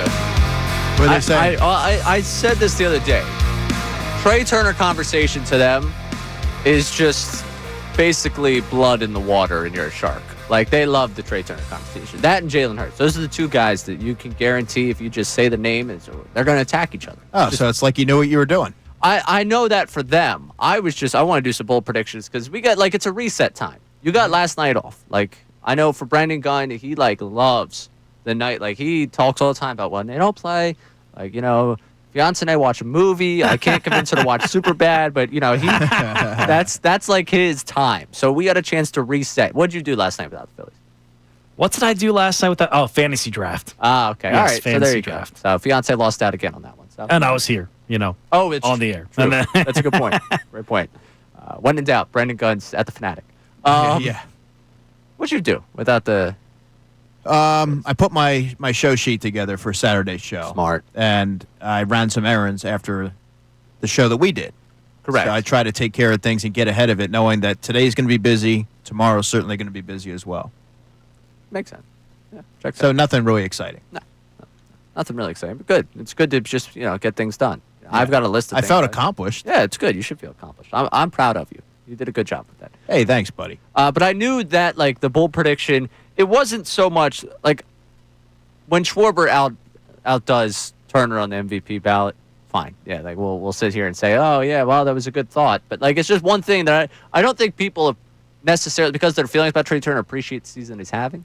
And I also think that there is a good chance that from a Philly perspective, a lot of us watch the day in and day out annoyances you have with him.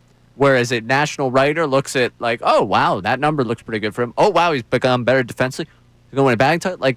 That could lead to him going a lot higher in the MVP ballot. MVP ballot. Valet. I was thinking of you getting valet today. Hey, that's all I'm thanks, looking man. for. Look at that. MVP ballot. I can't speak. Yes, I think you're talking yourself into it. Yes. I don't know if I'm talking myself into it. I just think from knowing how these things work from the outside, not necessarily living every day in Philadelphia, I think from national perspective, there will be more people that vote for him than you think. They're going to weigh the different variables a little bit more heavily. Right. I think their ballots might look more similar than people would expect. Because I know I got the text, the YouTube chat that was Beasley needs drug screening. Oh my God, Ray, you've lost your mind. Who is this guy? That level of response to it. And I'm sure our text line looks similar, but we did get some bold predictions on our text line that I would like to go to. You can chime in on that 610-632-0975. What we got, B-Gun? Yeah, we got David checking in saying Casty turns it up and keeps it on, wins World Series MVP. That's wait. One more? Spicy one. One more time, please. Casty turns it up and he keeps it on and wins the World Series MVP. All right. Can I get the first 6 numbers of that number right there? Can I get the first 6? I don't need the last 4. Well, you think it was a person calling you about the it's Dustbuster? 7. It's a 717. Got it. All right. I just want to make sure. I don't know if it was maybe Salciunas or someone that someone's trying to get me here that's believed in Castellanos before. Nah, All David. Right. David. Bold He's for high you. on him. Bold for you, David. We got somebody else with a more measured take on Castellanos as he goes on a power surge to end the season. Okay. I like that.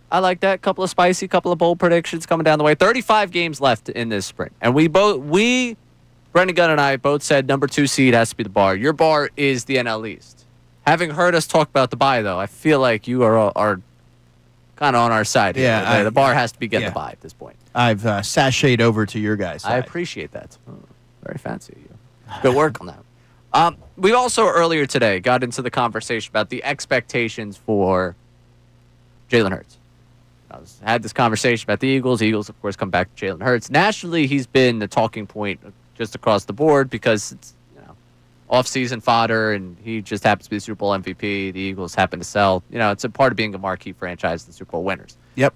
And with that, there's interest in it. And I just want people to get on the record today with their expectation for Hurts, whether it be what you want to see from in growing his game and what you want to see from him for those obsessed with the numbers in numbers. In our YouTube chat, we got a couple of different people chiming in here. I know JM chimed in early on just with, I want to see the sack rate go down.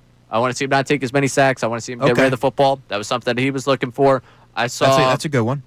I think it was was, I want to say it was Jay King, but I'm not positive on whether it was him, that he just wants to see him play his game. He feels like the way he goes right now, he doesn't need to see anything different. I got a couple of the just win man, just do that. I got some people that threw out the 4K, 3,800 yards. So we got an assortment of different expectations for him. And you can get in on that 610-632-0975. One thing we got on the text line was the rushing yards, 700 rushing yards. It was something that Jeff McClain wrote about in the Inquirer a couple weeks ago. It was something we talked about at the time. The running game and how it relates to Jalen Hurts. He's at that age 27 point where you saw in Russell Wilson, it feels like the comparison a lot of people make because that 2013 Seahawks team that won, the fact they got to 2 Super Bowls so early in their career, started to taper off in terms of what they want him to do with his legs. What do you make of the Eagles' approach to keeping Jalen upright as it relates to the running game? Well, they're trying to preserve him. I mean, Jalen's missed time over the years, and he's so vital to what the Eagles do offensively that I think it behooves them to do that. But he's so valuable as being that +1 in the running game. And it's going to open things up more for Saquon Barkley, especially with teams keying in on him now and trying to really thwart the Eagles' plans in terms of the rushing attack. I think you may see him utilize his legs a little bit more this year, Jalen. So more. I think he might, but So Jalen 630 rushing yards, I think it was a year ago.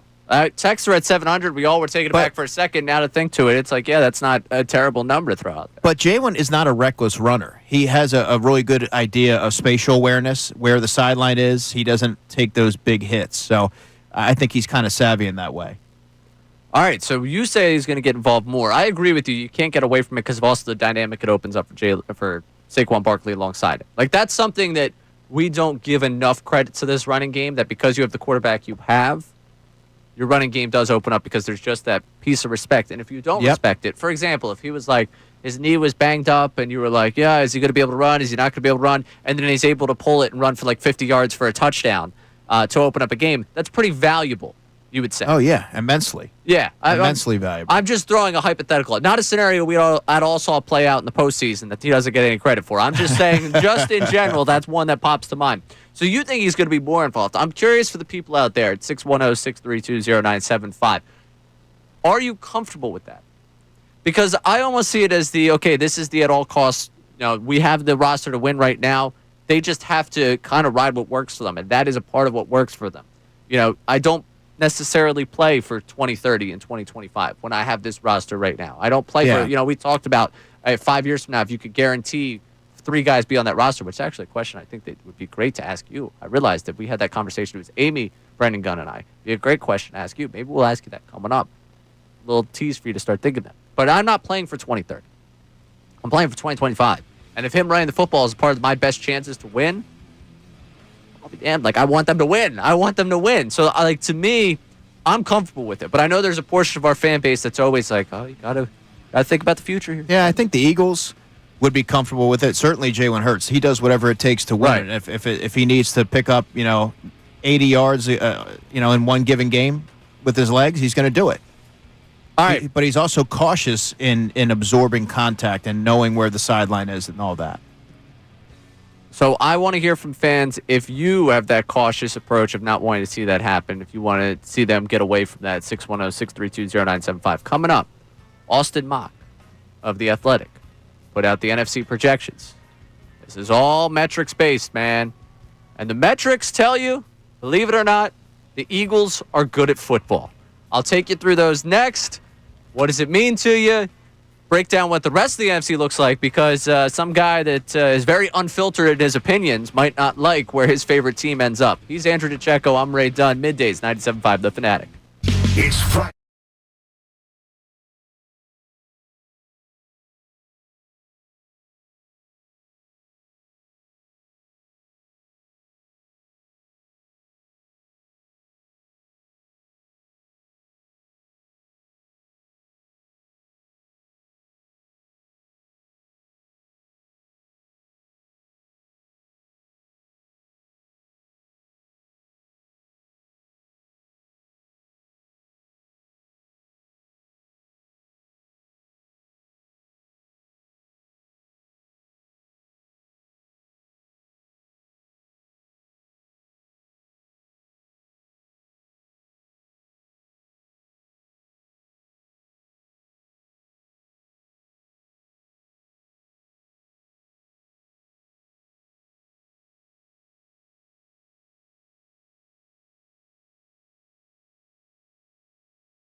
That's right, midday show coming up at noon. It's the NFL Notes at noon. And what won't be included in the NFL Notes at noon is Terry McLaurin's extension, because it didn't happen. Fake Adam Schefter got who? Scheffler. He got Bill Colarulo, our own. Oh, fake Sheftied. Always. You're not stupid. Oh, but in that case, Always check the Twitter handle.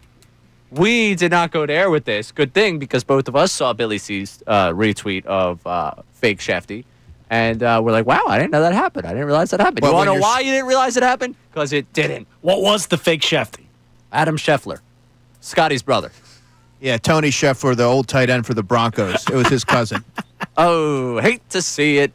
The only reason I really bring that up, aside from I've probably hit my quota of quips at Bill's expense for the week. I'm sure that, this is probably too many at this point. But I bring it up because I wanted to get into this athletic NFL projections group here. So, NFC wins projections, playoff odds, and Super Bowl chances from Austin Mock. So he uses his projection model. He's got the numbers going here. He's got the whiteboard going back It's like there. the accountant. Yeah, he's got it all figured out. Exactly everything he needs to line it up. And the Eagles end up with 10.9 wins in his projection, the best in the NFC.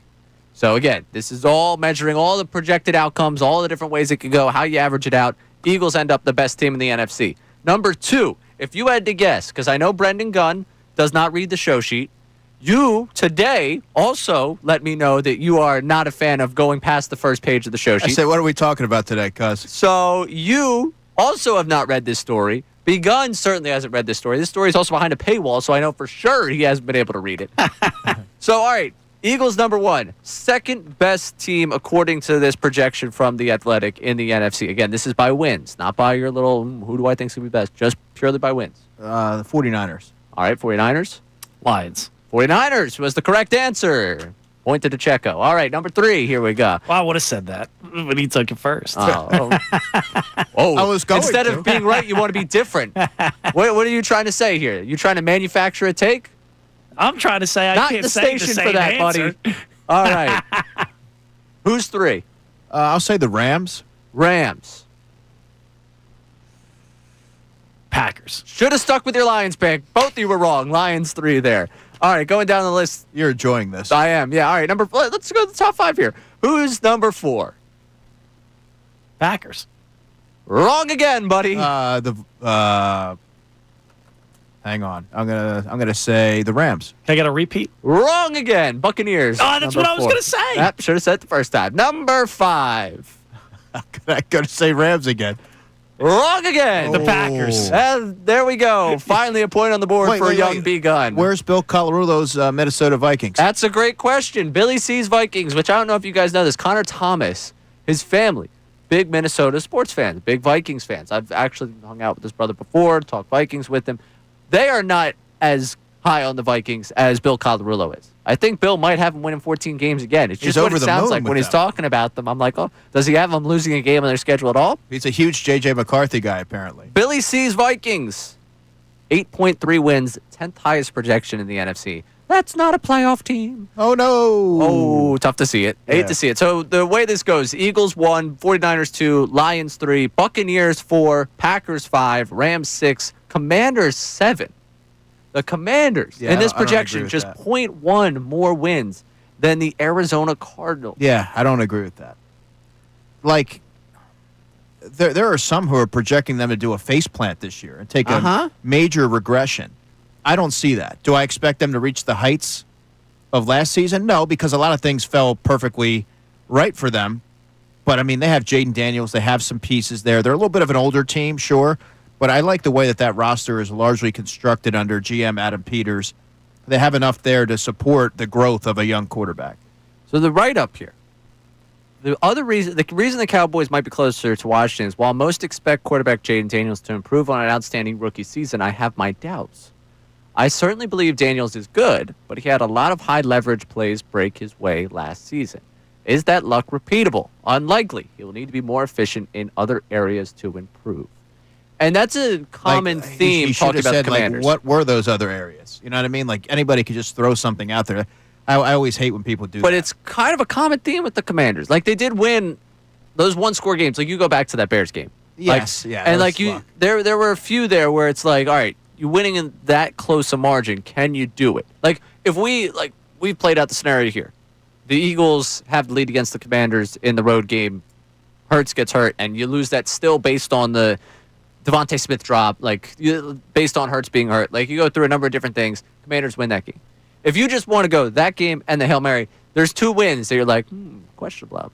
And you can do that with a lot. Like, if you want to do that for the Eagles, you could say, hey, Goddard with that catch against the Saints. Does the season go differently from there? Or Xavier Leggett dropping that pass against the Panthers. It does go both ways for that. But I think there is an interesting...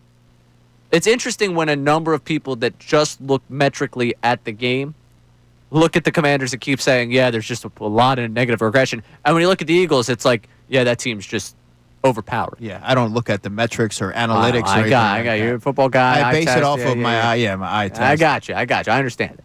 Now, it's interesting. Going down the list here of the teams that that he expects to be good, the 49ers win total. Again, the 49ers feel like the empty calorie win total team this year. I don't want to say that was the Vikings last year, but that was the Vikings last year. It was. You can comfortably say that. And it's been the Vikings a couple times in recent memory. It doesn't look like it's going to be them this year if you're going off of Austin. What's his name? Austin Mock. Austin, Yeah. So 49ers, empty calorie win total team seems like this year. The Lions in this continue to be a factor in the conference. The Buccaneers, my pick to win the North, and the Packers, the Rams, those are the ones to stay the same kind of up and down the top of this. But the Commanders being as low as they are we starting to sell too much Commander stock? Has the overwhelming, have the Commanders become the popular fade team that we shouldn't be fading as much? Yeah, I think so. I think they have. Just because it's the trendy thing to do. Mm-hmm. But even there, in his analysis, he didn't really give a suitable answer as to why, to support his opinion.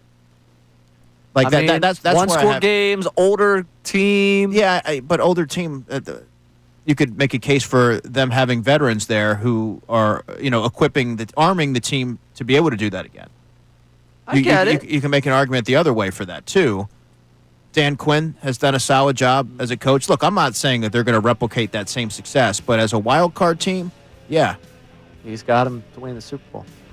Andrew DeCecco's taking the Commanders to win the Super Bowl. That's what I'm hearing. Well, Ray Dunn is a known liar, so I don't know if you could take that as... Andrew DeCecco's going to be at some club in Atlantic City tonight with the sign that says, Ray Dunn is a liar. A known liar. Bottle service. Ray Dunn is a liar. I'll do it. He and James Harden, man. All right. Coming up, I want to get to... Terrell's got his expectations for Hurts, and I want to hear a little bit about that. Get to the text line. Then at noon, NFL Notes at noon with Brendan Gunn. You ready, Skip? Born ready. He's kind of laid the blueprint for this segment of the way it's supposed to go. Well, he sets the tone. I always said that B. Gunn was a tone setter. You've also been a liar in your life. He's Andrew DeCecco. I'm Ray Dunn. Middays, 97.5 The Fanatic. Now on 97.5 The Fanatic Sports Update.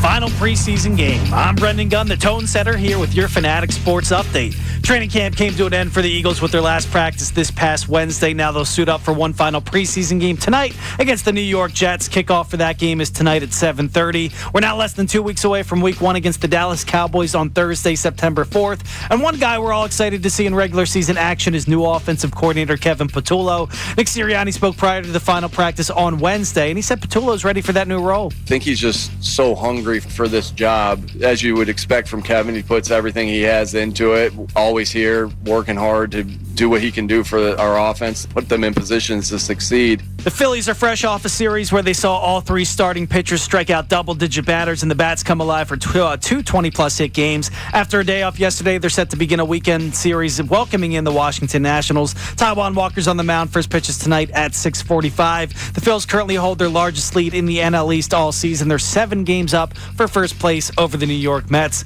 This update was brought to you by Mattress Firm. Need better sleep? Upgrade to a premium bed now and get the rest you deserve with Mattress Firm's best sale of the year. They make sleep easy. I'm Brendan Gunn, and you're listening to the home of the best birds coverage, 97.5 The Fanatic and 97.5thefanatic.com.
show, closing in on the 12 o'clock hour. You're tuned in to WBEN HD1 Burlington, Philadelphia, Beasley Media Group Station, broadcasting live from the Comcast Business Studio, powered possibilities. All right.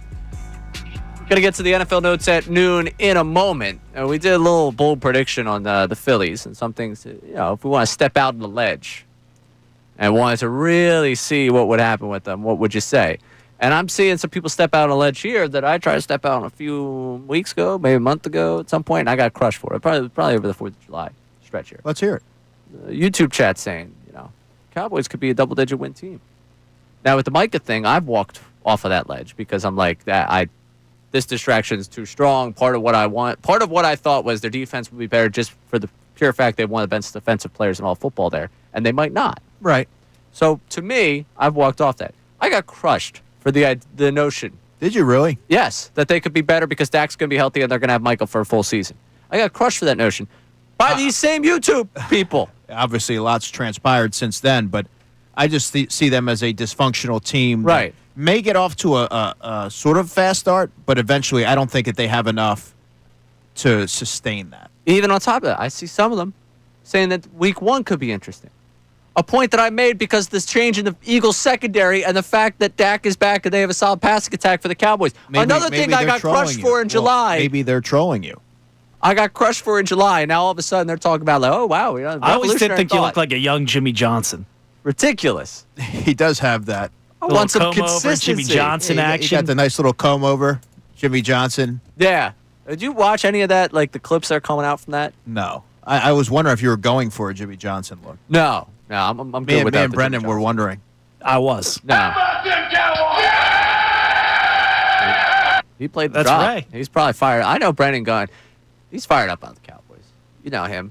Big, I'm going to root for the rival of my alma mater. I'm going to root for a college football team that I have no geographic relevance to. Makes sense to your Cowboys fan. That actually checks. Yeah, that makes a lot of sense. The Notre Dame thing. Let's go talk to a guy that's not at all a Cowboys fan. Let's go talk to our guy, Terrell in Philly. Terrell, you're on 97.5 The Fanatic. Oh, my call screener. Not working. Let me see. Oh, all right. Anyone want to help me out here? Try it there now, we go. try it now. There we go. We got him. Terrell, you're on 97.5 The Fanatic. I hate the Cowboys. I hate everything about them. What's up, Terrell? How you doing, man? I'm doing good. First off, before I get to my main point, I want to ask you a question. I heard Salciunas earlier say that he loves watching baseball. He could watch good baseball all day. I want to know if there's a football team, scheme, coach, player that you guys like watching that's non-Eagle. But my Eagle point, I got us going 14-3, Super Bowl. And if it ain't broke, don't fix it. I think Hurts might take a step back like he did last year, and I think we giving Saquon the ball, and I think he's going to run all over the league again. So, to be honest, Vic Fangio, Terrell, was a coach that I always was infatuated with, watching the way that his defenses were able to kind of go out there and do their thing. Offensively, Sean McVay, the way that he orchestrates that whole offense, the motion, the eye candy, Ben Johnson, for a recent coach as well. No matter what the game, no matter who the opponent was, I always found that to be compelling football. I have Ben always... Johnson, that's a good choice. Yeah, I just think the one power wrecking machine of Josh Allen, like when it's going good for him and the Bills, like just watching him and just, even when he was a little erratic there and we were having the conversation, like, can this guy protect the ball? Like, he's just must-see theater in terms of television. Well, how about back in the day, Ray? Because for me, I would say Jamal Charles, running back, and Arian Foster. I always really loved the way that he ran the football. Absolutely love Foster. I will say I loved it. It's funny that we kept comparing last year's Eagles team to this era. Legion of Boom, Seahawks, and that team, like Marshawn Lynch, the whole thing. I love those Seahawks teams. That was something that was must-see theater for me. Like, if you got them in the 4 o'clock slate after a 1 o'clock Eagles game, that's a beautiful Sunday for young Ray. Absolutely. All right, well, Terrell, it was good talking with you. I thought we would have a little bit more of a response to us on that You one. left him speechless. I know. I thought we gave some really good stuff there. He was like, hey, good football analysis from those two. That's who I want to go to for my football conversation. He was it all. For checking in, Terrell. All right, it is noontime, which means... it's time to hit the music.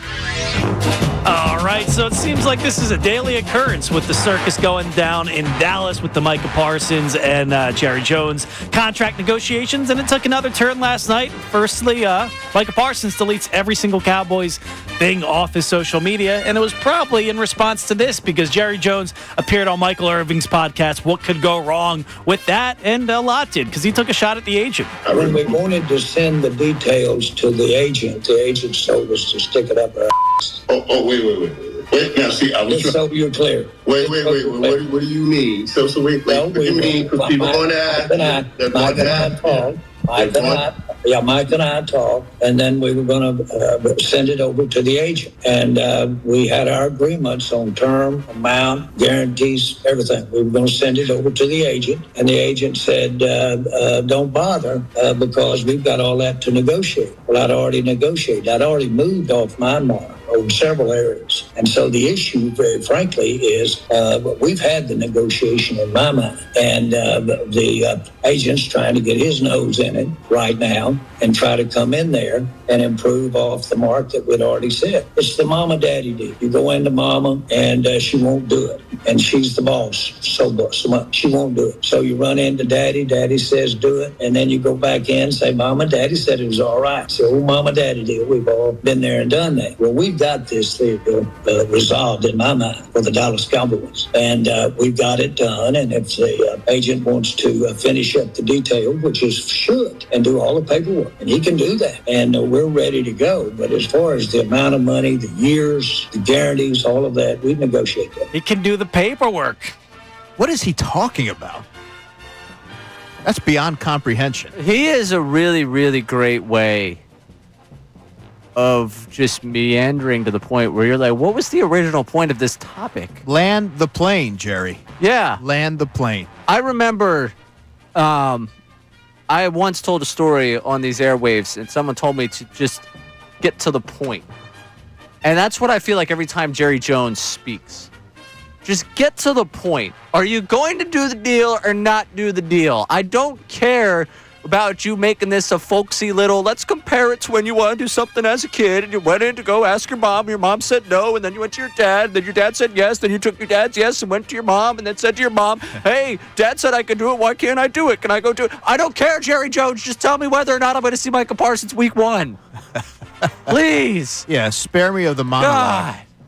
Somebody you might not see on the field week 1 for the Cleveland Browns is going to be on the field for their final preseason game. You may see him. He may win the battle, but that's Shedeur Sanders. We didn't see him against the Eagles last Saturday. He is finally healthy again and finally in front of a microphone again. And he finally got his chance to answer to what his rookie quarterback companion, Dylan Gabriel, had to say. Was probably spun a little bit, but Shedeur Sanders, he doesn't listen to anybody, I guess. Honestly, I don't even think about nothing. I don't think about anything. If it's not words or anything, at this point, it can't do anything to me. I know, the God put the ability and the power within me to not even think about nobody else's comments, not care. It is what it is. I spoke with him. He said, nah, bro, that wasn't. He said, that wasn't. He told me on the plane. He came up. He was like, nah, bro, that wasn't at you. I see how they trying to spin. I'm like, oh, all right. I'm not tripping. Regardless of whatever it was, nobody's words or anything affects me, So, yeah. So did you believe him when he told you it wasn't on you? Did I believe him? Yeah. I mean, I feel like you're trying to start stuff now. I feel like you're trying to start stuff. I mean, he's doing his job. He's supposed to. Do I feel like he did? I don't know. And that's not on me to sit here and be like, oh, he did it. That's not going to change my life in any way. He thinks it was about him. Was that a leaky pipe in the background? No. That crackling you heard in the background was the fire he was throwing gasoline on with this comment. Shedeur, what are you doing? You know what you're doing. That's the crazy part of this whole thing. You know there was a fire there. The Browns were in the midst of kicking that fire out and putting this behind everyone. And you're like, I don't know. What do you guys think? You think he meant it about me? He told me he didn't, but, whatever it is, I don't care. Stop. Let it be about football for once. Let it be about football. Yeah, I'm begging you, man. I mean, he was asked about it. I know, but the answer there, instead of saying, he told me it wasn't about me, but, I don't care what anyone has to say about me. It's making it seem like you don't believe him. And even if you do believe him, you don't have to win the battle through the media here. Guess who's going to win this? You. of you and Dylan Gabriel, you are the better quarterback. Sure. Dylan Gabriel will be forgotten in this whole thing when he doesn't have a job. Shedeur Sanders will be, at worst, a guy with a podcast and in the future that we talk about, wow, wasn't that fun when he was at Colorado? And wow, what a crazy media craze he was. Dylan Gabriel will be remembered by Oregon fans and remembered by UCF fans back in the day. And maybe a select group of people who play Guess the Cleveland Brown at a local radio station. Shedeur Sanders is the guy with the higher ground here. All you have to do to get this to go away and to turn it back to football is just be like, yeah, we talked about all good. I get it. So much about he loves to play, and have fun with the media. I get it. But in this one, I'm like begging him to just, because I want Shedeur to succeed. I just said, you don't need to make this one. You don't need to win this battle through the media. Dylan Gabriel's going to lose this battle. I like how you have an impassioned opinion on that one. It's because I saw it last night and I was like, Shedeur. I was like, Dylan Gabriel was in the wrong. We all were there. We all know he was in the wrong with the shot he took at his teammate. Totally. I don't need you now to double down on this. Yeah, we knew what that was about when Dylan Gabriel said that. Right. We knew he was in the wrong. I'm just begging you, Shedeur. Just let it go. As a guy that's on Shedeur's side here, just let it go. Just be like, yeah, we talked about it. Like Tony Burton said in, I think it was Rocky 2, let it go. Let it go. When he was talking to Apollo Creed. Driving me nuts. Don't let it get to you, man. It did, though. It got to me. Coming up, something they were talking about today on the morning show. The watchability rankings that were on ESPN. Ben Solak put them together. Where are the Eagles ranked? And what are some of the, who are you this season locking in to watch? It's funny, Terrell kind of walked me into this conversation. Like, who this year you're just locked in to watch that are not the Eagles? It's tough for you, given the long days of a beat writer, but you're going to be given a free Sunday to open up the season. Yeah. We're going to be given a free Sunday to open up the season. It's mostly, what during the postgame show will I be doing the postgame show and leaning back in my chair like this, looking at the not television? Listening to me. Well, I won't be on that day, but. You said it, not me. He's Andrew DeCecco. I'm Ray Dunn. Middays, 97.5 The Fanatic. Andrew Salciunas.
Midday show here on The Fanatic. I want to let you know that our 12 o'clock hour is brought to you by Service First HVAC, offering 0% financing for 48 months, rebates and tax credits up to $4,300 when purchasing a heating and cooling system.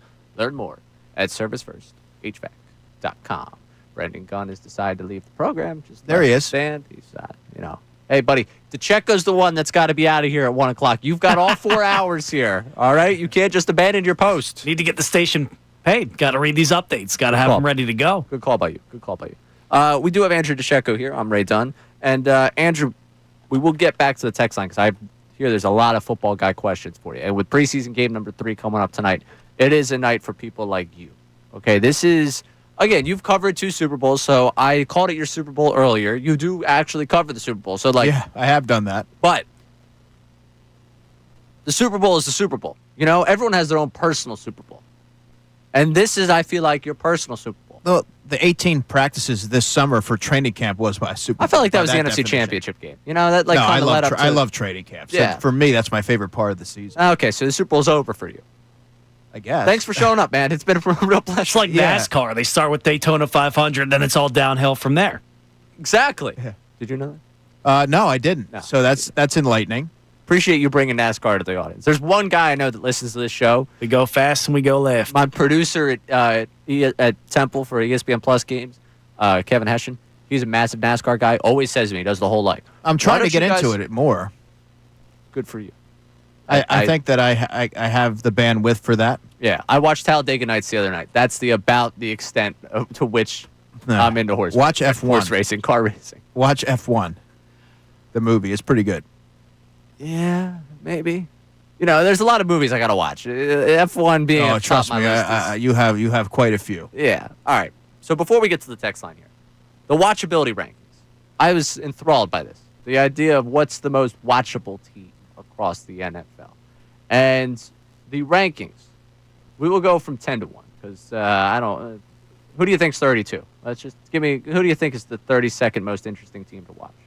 The Giants. Nope. Panthers. No. I don't know. Raiders. You just watched a lot of them. I'll give you a hint. The Browns? Yeah, Browns.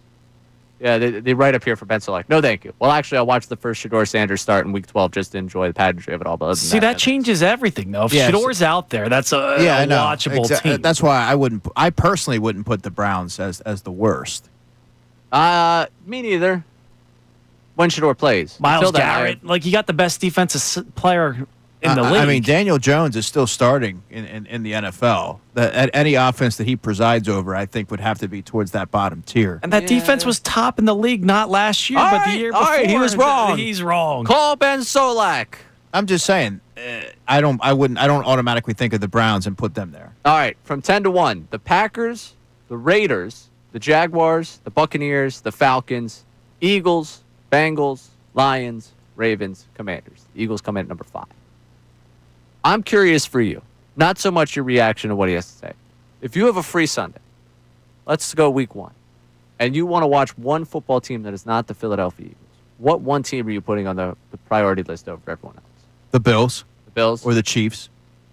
Josh Allen?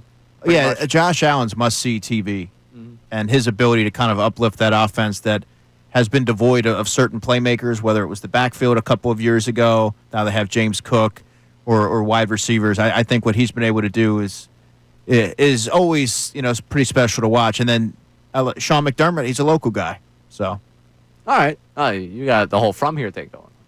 The Bengals to me are going to be my must see of anything because Burrow, Chase, like that offense. But also, if their defense is nearly as bad as last year, not as bad as last year, but nearly as bad as last year, you know how awesome that I'll be a simpleton here. Points are fun. To see them in a shootout every week, and can Joe Burrow somehow miraculously pull this one off again? Points are fun. Good defense is a lot of fun. Yeah, I enjoy a good defensive stop. Very hype, Yeah, see, I'm a defensive guy. Yeah. Football, toughness, one thing. Nah, Ray hated the number 1 defense last year. Let it be known, people. Well, that's also a point I want to get to with the Eagles coming up in a second. But I want to see the Bengals. Just because I think the shootout nature of what their games are going to be, I will be upset if their defense is average. I want so badly for the top 3 offense and the bottom 3 defense, it's the most intriguing storyline to see how much you can ride just airing the football out to success in the NFL. But you want to see video game-like numbers from that offense. Exactly. Don't you want Burrow in the postseason? Don't you want to see that? But if I'm watching from week 1 to week 18 with them, I'm going to get plenty of Joe Burrow. I don't want Joe Burrow to go down like the Phillip Rivers path, where it's just like putting up high numbers. You never get to see him deep in the postseason. Use your eyes. And you just get destroyed by your offensive line. Okay, how about this? I think the Bengals ownership and the way they run that organization kind of stinks. To see them kind of stuck in this whole like purgatory of like we have these awesome guys on the field, but our team is not nearly good enough, kind of rocks. Well, not only that. Screw you, Cincinnati, again. The lack of resources. Did you see the podium that they were given at a press conference? It looked like one of those carts that the substitute teacher rolls out when they're going to have you watch a movie. See? That's what you want to succeed. And also, on top of that, to the city of Cincinnati, I'm still not over the tampering thing with Kyle Schwarber, so screw you guys again for this. I kind of want to see you guys suffer at 9-8 with one of the best quarterbacks I've ever watched. I love that. B-Gun, for you, watchability in the NFL this year. I think the Baltimore Ravens are going to be up there. I expect a big year out of Lamar. I think they finally got the weapons all around him this year. We'll see what happens, but Lamar's always must-watch TV to me. Obviously, the Eagles you have to put up there, but NFC, I don't know who else is must-watch TV outside that. I want to see the Buccaneers offense. I kind of want to see Egbuka and see Baker Mayfield, Kenny replicate what he's done. Also, Temple Todd, really want to, I want to see what Todd Bowles got rolling for that squad. There's the Temple bias showing. I said it. I'm in the shirt. I know it. Well, everybody sees it who's watching. The Steelers early on, too, just because I don't know what I'm going to get. Is it going to be a train wreck? Like, who doesn't like to watch a train wreck? Over it. If it's a train wreck, I'm in.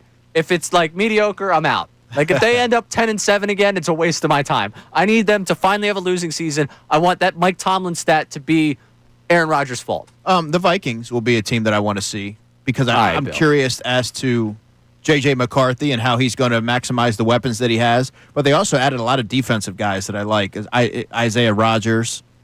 So they have a lot of guys there that I'm curious to see how they fit. And they started to rebuild their offensive line as well. All right. We're going to get to the questions for Andrew DeCecco in the next segment. But also, you mentioned that top-tier defense and running the football. And the tush-push is mentioned in here. From a national audience, you're obviously going to tune in for the Super Bowl champion. They have a lot of stars. But the style of play for the is it how sexy would it be if you weren't a Philadelphia sports guy? Like, how much are you signing up for this style of play for the Eagles if you are just the simpleton? I'm curious. He's Andrew DeCecco. I'm Ray Dunn. This is Middays, 97.5 The Fanatic. Now, on 97.5 The Fanatic Sports Update.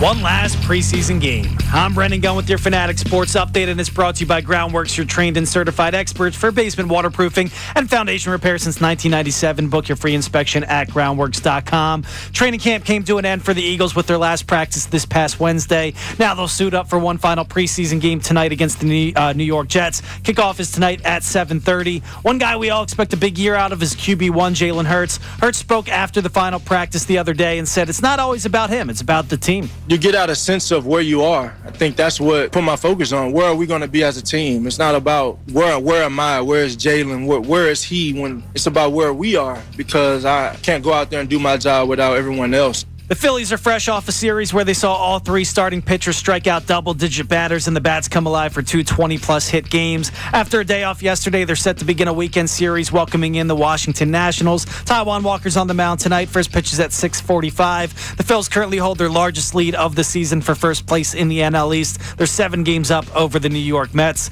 This update was also brought to you by Rapid Radios. Rapid Radio is our instant push-to-talk walkie-talkies with nationwide LTE coverage. For a limited time, get 60% off and free UPS shipping at rapidradios.com. Use code radio for an extra 5% off. I'm Brendan Gunning. You're listening to the home of the best birds coverage, 97.5 The Fanatic and 97.5thefanatic.com.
49ers have tried to upgrade their team again.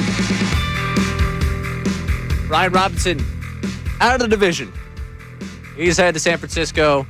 49ers have traded, what, 6th-round pick? Is Christian McCaffrey not healthy? 6-1-0. He's flying to the 49ers to take his physical. And if and when he passes, the trade will become official, obviously. So there you have it. This is the real Adam Schefter.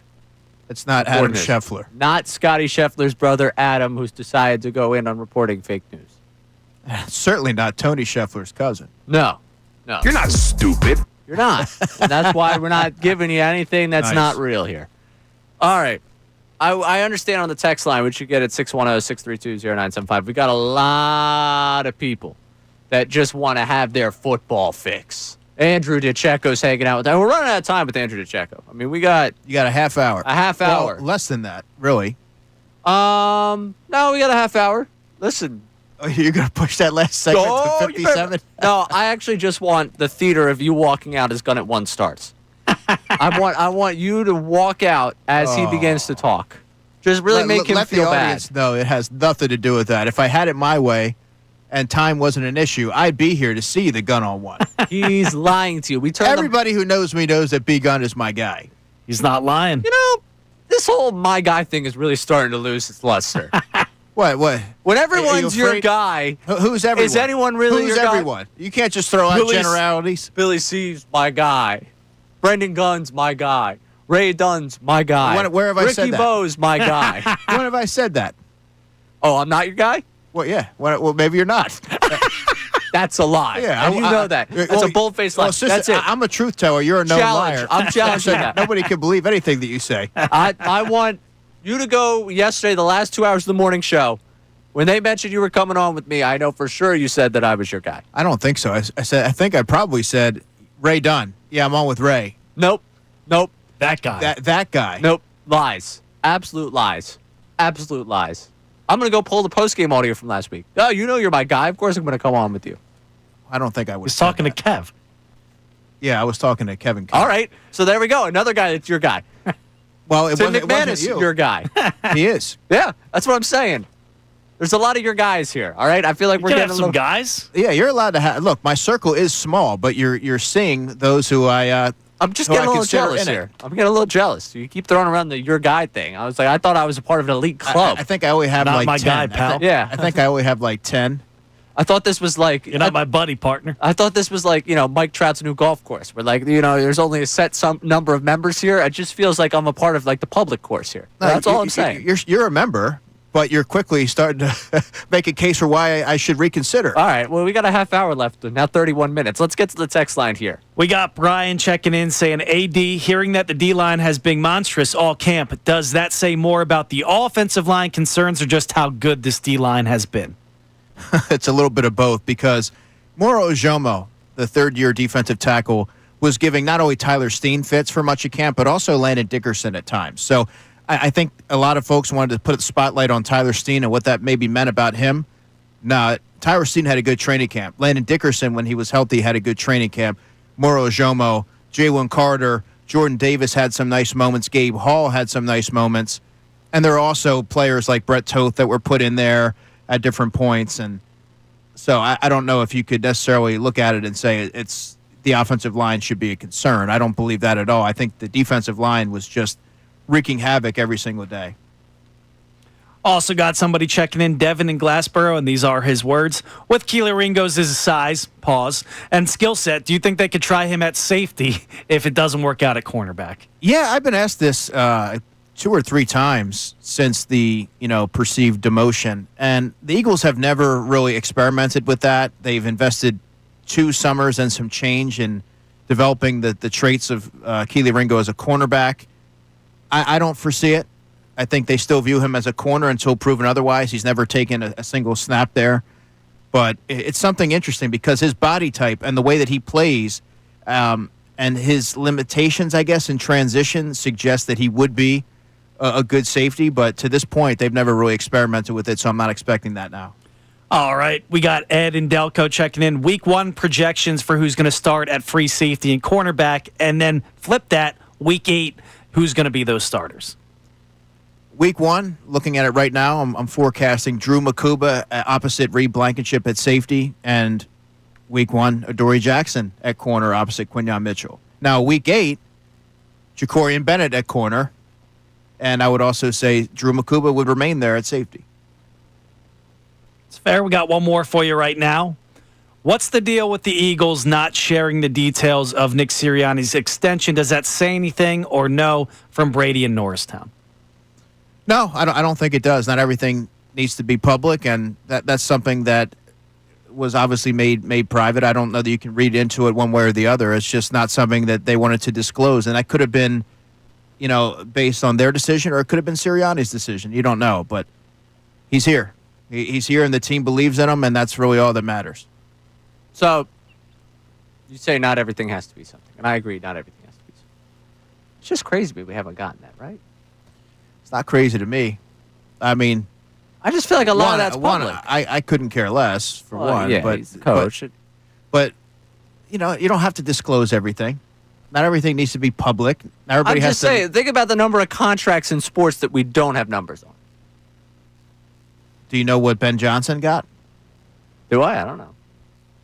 Not offhand. I don't follow them that closely. Like, I don't follow the Bears to the point where I would have his contract numbers. You may know offhand. the length of the contract, but I don't know that the finer. Did we get that to come? The inner workings of it are always disclosed to the public. I don't know if that's commonplace or. Yeah, I think when this came out, Courtney we found reported that he'd be making $13 million annually over the duration. Of Kevin O'Connell in Minnesota, his details were not revealed by the organization. A reporter did eventually find out those details, but it's happened before, but not that often. Yeah, it's not that frequent, but Kevin O'Connell, that's another example. So I never make anything. I don't like to create anything out of something. I'm not saying are the Eagles unhappy with their Super Bowl winning head coach? No, but I just was surprised. I thought at some point we were when the contract extension got announced, it was okay, good.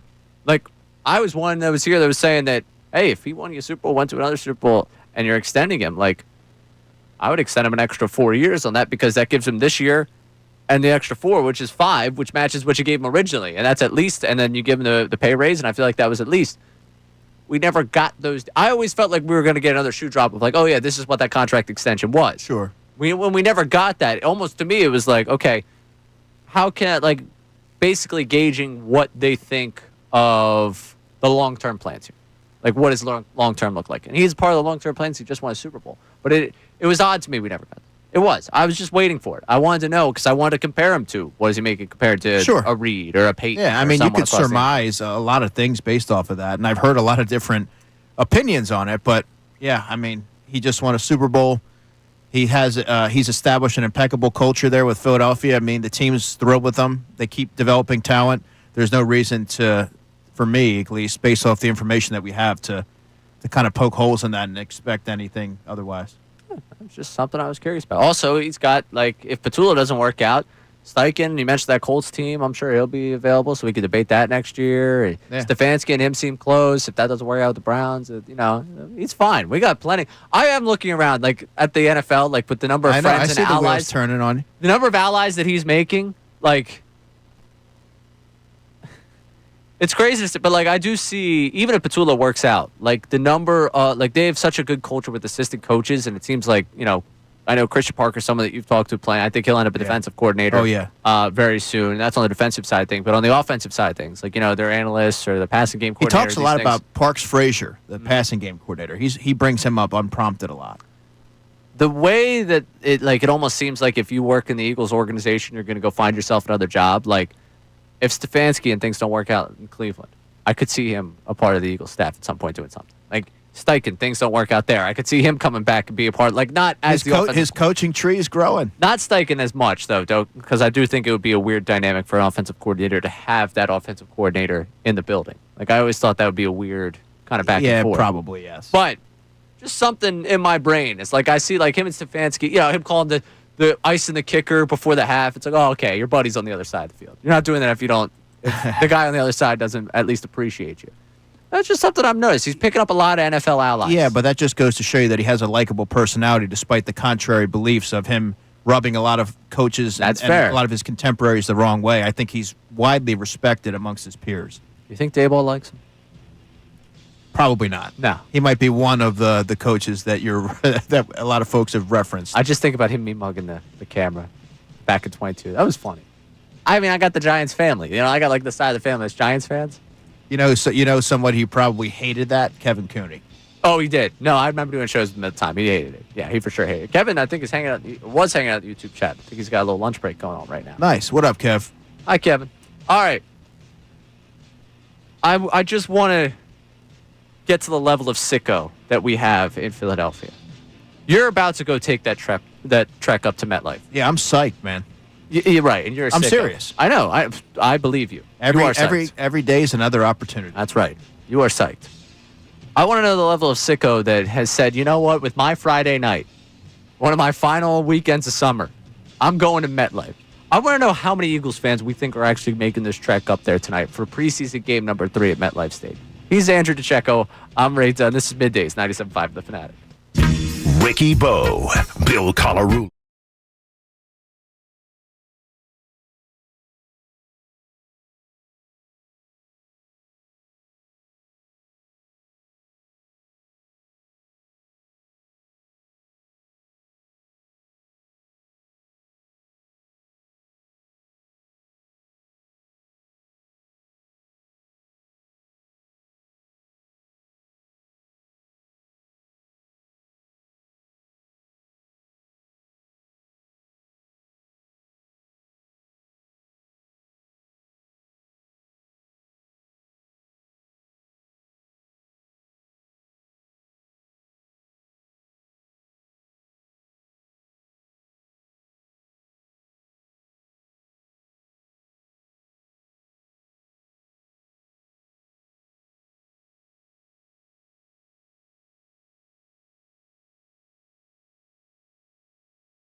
Fanatic.com.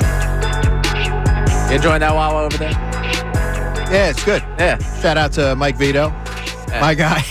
It's Andrew DeCecco, another one. I got a text. You know what? Marty Dickerson made me feel better. So Ray Dunn is my guy. I got that text. There you go. during the At least last you have segment. one. So shout Marty's out the Marty. man, I love dude. Marty. Yeah, dude. Marty Andrew is the man. Salciunas, my guy. Brendan Gunn, Ray Dunn, known liar. Dude, We got Pinocchio over there. you guys, if you go out tonight to a club in Atlantic City, there's a 50-50 shot. You're going to see Andrew DeCecco getting bottle service with the sign that says Ray Dunn is a liar. 50-50 shot. 50-50 shot. I'm looking forward to tomorrow. The show you and Tim McManus are going to do from 12 to 3. But I did want to, before we get to this Eagles thing that I brought up, Sure. you have Wawa right now. I don't think B. Gunn might have gotten something too from what Mike Vito. I did. Shout out to Vito. So also my guy. I tweeted this out. Yeah. Good guy. Yeah.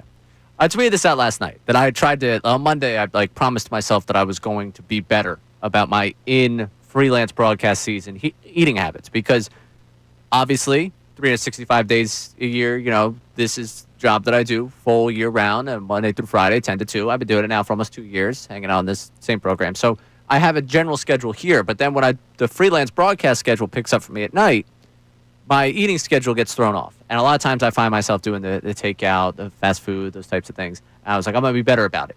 It took one broadcast for me, and I'm at a Wawa after the broadcast getting something. But it brought me to a very interesting thing because I went in, and I usually get a hoagie. Sometimes I'll do the meatball sandwich. But usually there's like a 3 or 4 different things at Wawa that I stick to. And I think that's a shared experience for people. Like you find something you like. Yeah, maybe. You like and you stick I don't to switch it up. So that's what last night I switched it up for the first time in a long time. I tried something new at Wawa, and I'm curious.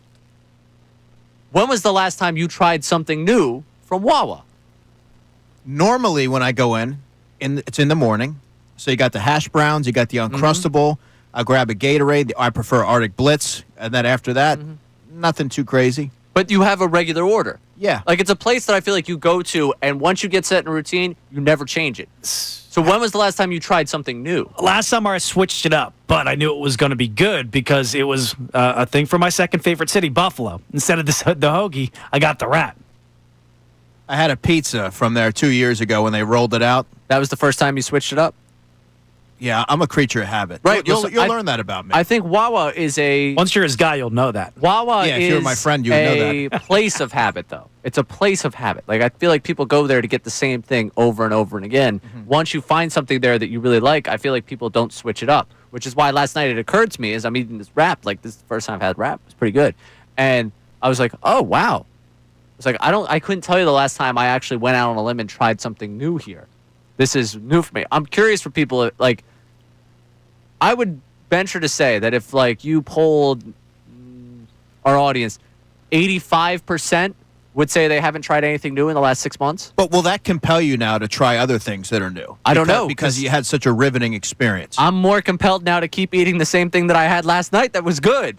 Like, I want it to become my new habit here. Yeah, so now you're gonna be on that. All I know is the kids all over the Delaware Valley, all over the world, are disappointed to hear Kris Kringle is not going to get plump now that he's cutting out the eating habits. He's not going to get plump for Christmas time. What's he going to do? What are the kids going to do now? I will tell you that part of this was because last February I was getting through basketball season, and I kind of took the look at myself when I was like, I was like, not that I was rocking a big gut, but I was like, that's a little more than I've ever packed on before, which is why I started training for Broad Street, why I did Broad Street, why I've been going to the gym since, because I was like, all right, at some point this whole metabolism thing's going to slow down, and I got to be able to be a little bit healthier, which is why I've tried to pick up healthier habits. Last night I fell victim very quickly to an old habit. By the way, you want to try something new for breakfast, the spicy chicken biscuit from Wawa.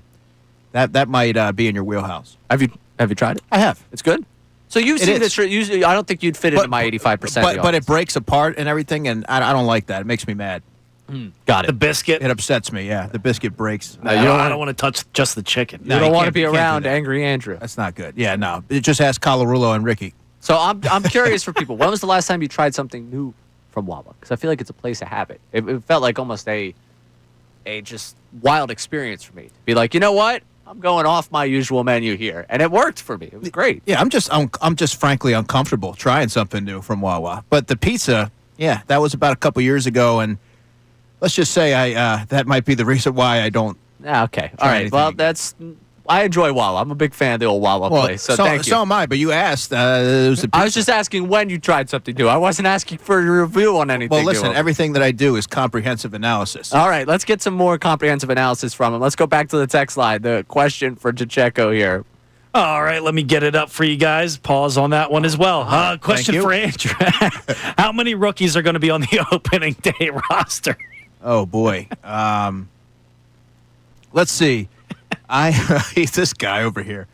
I would say 9. No. I'm going to say 8. I don't think Antoine Powell-Ryland, nor do I believe that Cameron Williams will make the team. Don't hate it. All right. I asked for the sicko question before the break here of how many people you think are making this trek up there. Will there be a noticeable Eagles contingent tonight up there at MetLife? Do you expect that? There will be relative to the magnitude of the game. I think you're going to see a number of folks out there at Eagles Green. It's a cost-effective sporting event. And I have to say, if you are among the quote-unquote sickos that Ray Dunn refers to you as, I need to meet you guys because that's my kind of crowd. So reach out if you're going to be out there, and I'll be happy to say what's up. I'd love to hear. Like, if you're going tonight, I'd like to hear the justification, the reasoning, and why you're going tonight as we prepare to send Andrew Pacheco off to the Meadowlands and up to preseason game number 3 at 610-632-0975. I'd love to hear the reason why. Like, if you're an Eagles fan in North Jersey, all right, that makes sense for me. If you're an Eagles fan in Jersey, maybe. That's mine. Regardless, that's my kind of crowd. They just love football. If you are an Eagles fan in, like, I don't know, B Gunn's neck of the woods, like in Delco, or maybe like an Eagles fan in Delaware, and you're making the trek up there, I need to know why. Like, I need to have the justification of going to a third preseason game that's a road game. Maybe they just wanted to have something to do on a Friday night, Ray. If it was a Thursday, all right, maybe Saturday afternoon. It's a commitment. You're not getting back from that land until late. It's the hometown hero, Kyle McCord. Maybe drive up there. I also was pointed out to me. Ari in Warminster texted me. Texted me on the personal line there. Texted me like, "Hey, tonight the Preps on ESPN2 opening up their season. Tonight, a lot of prep parties, multi-TV setup. Kyle McCord on one TV, the beginning of your season on another. If you're a Prep fan, which one are you watching more of? It's a tough thing. Checo, we got about 5 more minutes with you before we let you go. We said 1 o'clock. It was in the contract. All right, you signed it. He's coming back with us to wrap up his expectations for tonight, preseason game number 3. This is Middays, 97.5 The Fanatic. Now on 97.5 The Fanatic Sports Update. Preseason game number 3. I'm Brendan Gunn with your Fanatic Sports Update. Training camp came to an end for the Eagles with their last practice this past Wednesday. Now they'll suit up for one final preseason game tonight against the New York Jets. Kickoff is tonight at 7:30. And we're now less than 2 weeks away from Week 1 against the Dallas Cowboys on Thursday, September 4th. And one guy we're all excited to see in regular season action is new offensive coordinator Kevin Patulo. Nick Sirianni spoke prior to practice on Wednesday, and he said that Kevin Patulo is ready for that new job. I think he's just so hungry for this job. As you would expect from Kevin, he puts everything he has into it. Always here, working hard to do what he can do for our offense, put them in positions to succeed. The Phillies are fresh off a series where they saw all 3 starting pitchers strike out double-digit batters, and the bats come alive for 2 20-plus hit games. After a day off yesterday, they're set to begin a weekend series welcoming in the Washington Nationals. Taijuan Walker's on the mound. First pitch is tonight at 6:45, and the Phillies currently hold their largest lead in the National League East, first place in all of the season. They're 7 games up on the New York Mets entering today. This update was brought to you by Rapid Radios. Rapid Radios are instant push-to-talk walkie-talkies with nationwide LTE coverage. For a limited time, get 60% off and free UPS shipping at rapidradios.com. Use code radio for an extra 5% off. I'm Brendan Gunning. You're listening to the home of the best birds coverage, 97.5 The Fanatic and 97.5thefanatic.com.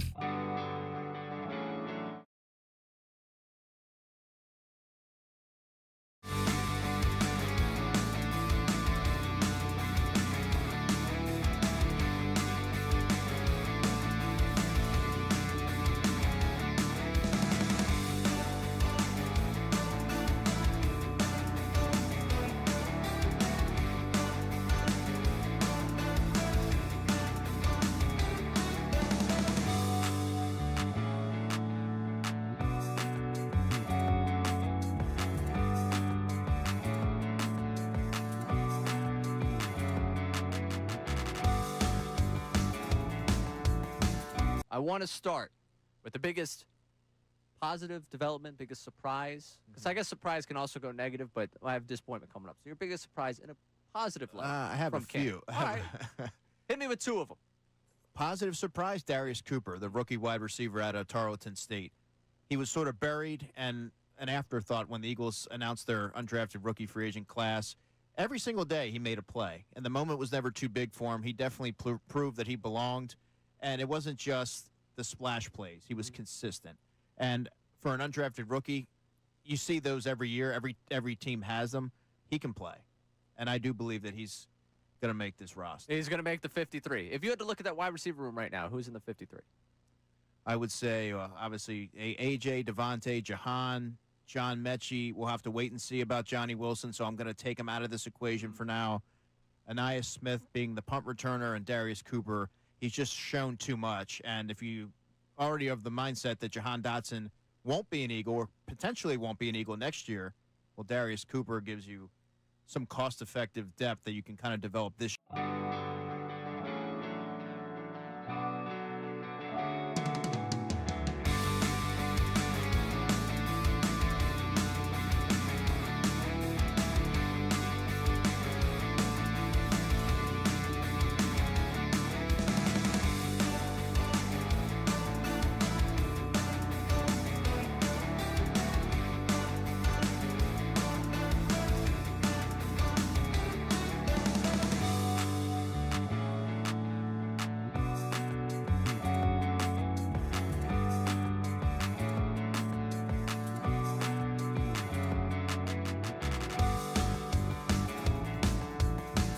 Not underestimate how good JT has been.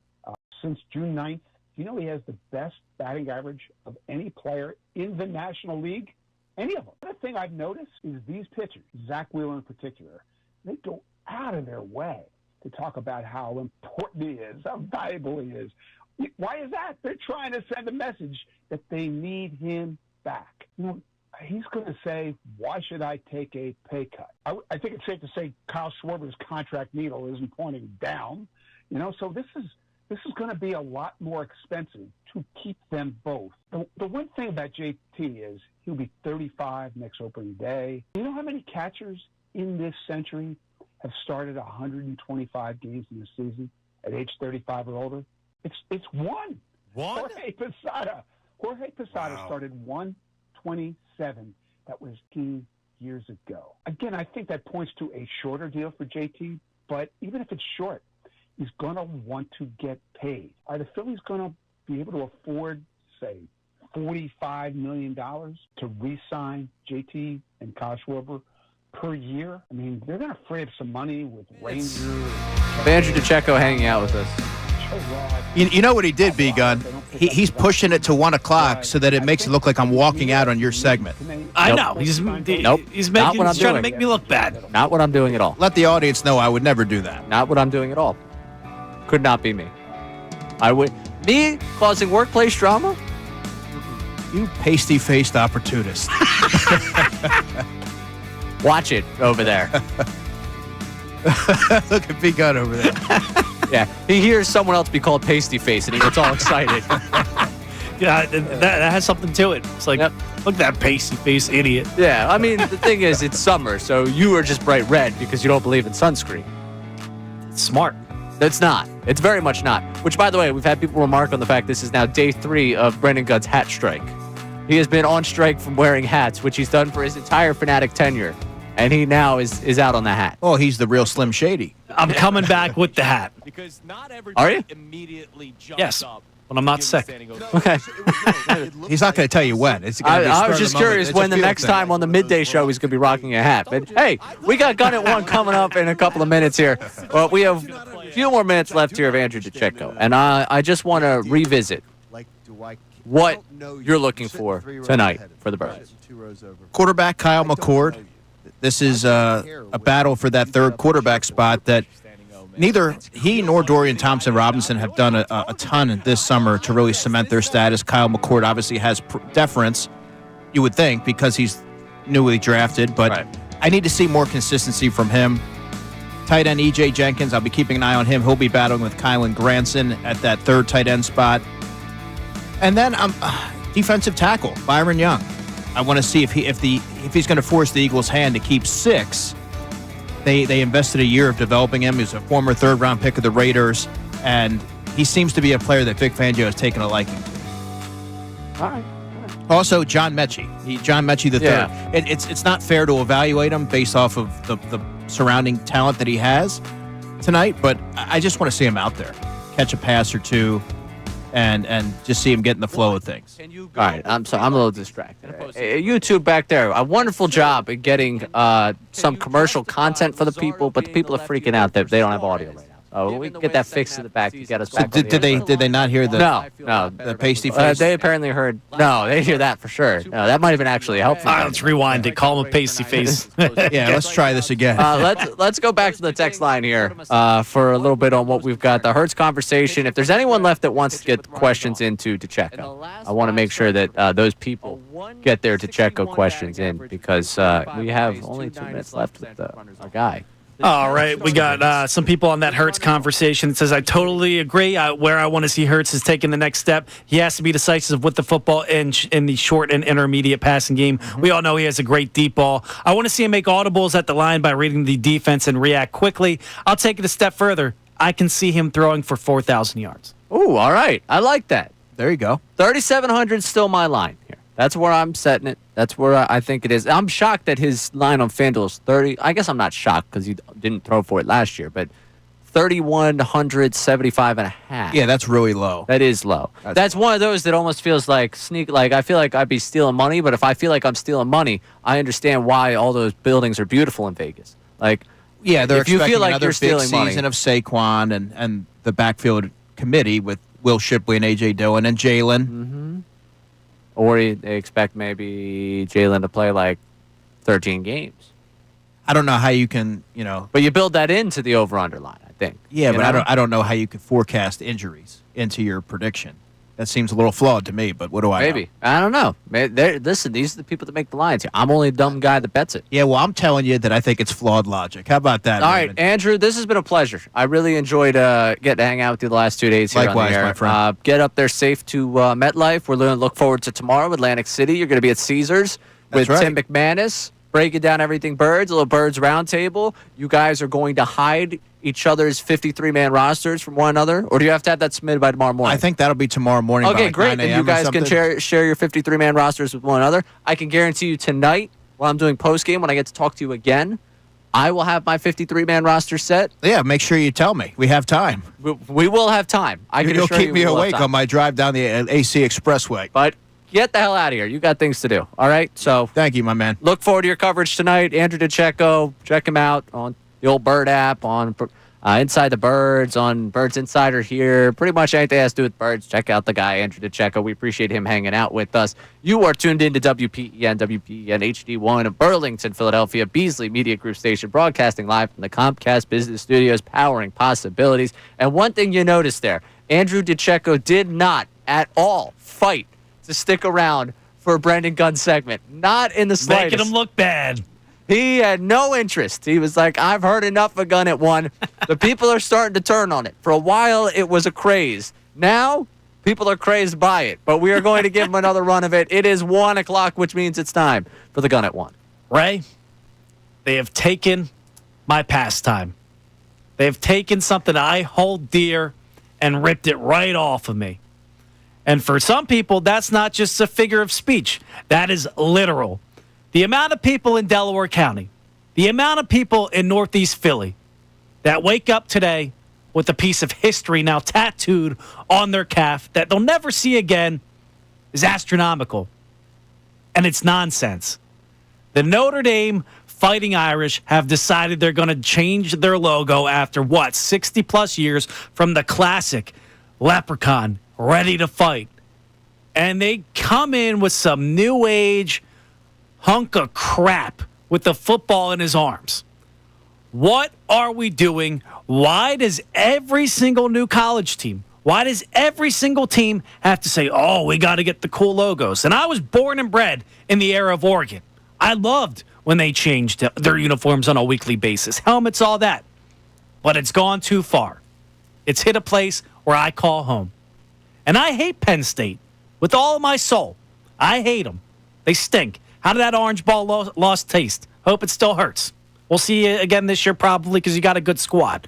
But I'll put some respect on their name. They got the classic uniforms. They don't switch it up. USC doesn't switch it up. Ohio State, they can cheat, but they never switch it up. Michigan, even bigger cheaters these days, never switch it up. Notre Dame, what are you doing? And this goes to even more than just sports. I got to drive down the street seeing a McDonald's look like it's from dystopian future. I'm sick of this minimalism. I'm sick of changing the logos. Stop ruining things that are great and already work. I can't do it, Ray. I can't do it. And they hit home this time with the Notre Dame logo. It's trash. It's garbage. Are landscapers coming over? Is that why you want us to get off your lawn? What purpose does that serve? You like all these new uniforms and this and that and the shiny gadgets? Just play ball with the old uniforms. You start to lose me when you're like, oh, McDonald's, like, now you're weeping for the fast food chain for changing their... I mean, it's still got the golden arches. They got the golden arches, but what happened to the red roof? Oh, it just looks like a dystopian hunk of just brick and mortar. Someone's going to open up a retro one eventually. They'll be like, wow, this is actually working. Then they'll switch it up back. I'm not really worried about that. This whole logo change, though, it is funny because the tears that are being shed across the Delaware Valley for a school in Indiana is just wonderful. I'm so glad that this is when you have time to be upset about something, this is what you are spending your time being upset about. I loved yesterday seeing this happen and seeing you have a breakdown on social media. Oh, what are we doing? Oh, my gosh. What are we doing here with the logo? My Irish Catholic brethren. Oh, God. They still got, by the way, they still have the balding done perfectly. As an Irish guy that will bald at some point, they still have it done perfectly on the logo. It's my favorite feature of the logo because it's just how the Irish guy correctly balds with the little bowl going around the side, going down. The Irish guy decides he has to keep a little bit of a beard going. Get the beard going. Yeah. No, if there is one thing that I would have been upset had they changed it with this logo, it would have been if they had changed the realistic balding of an Irish Catholic guy because they still absolutely nailed it. Yeah, I wasn't going to say it, but you've just done a really good job of getting that beard in place to prepare yourself for the eventual. There. And I can only make that joke now, and I've made the joke to my dad because I know it's going to happen to me. I'm taking advantage of the opportunity right now. Can I say something? The whole Fighting Irish thing, the way the stance was with the logo, it kind of looks like he's going to get. He looks like he's going to get his ass kicked. If we're being honest with one another, like the way he stands, I'm sorry. If someone was standing like that in front of me, I'd be like, man, I am a small guy, but I am really going to rock this guy right now. I mean, this little tough guy thing. Like, listen. He's ready to kick somebody's ass. No, he's not really. He looks like he's like, I guess it is a cartoon, but anyone that's looks like he's stumbling out of some place on McDade Boulevard in Delaware County, ready to fight after one too many. Right. But they hold their ground out there. Now, this is after a season in which they did a really good job protecting the football.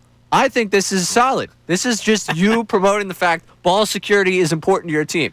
Look at the way he's holding that football. That is, to me, very technically sound. It's nonsense, dude. It's nonsense. He looks a lot stronger than the previous Fighting Irish guy.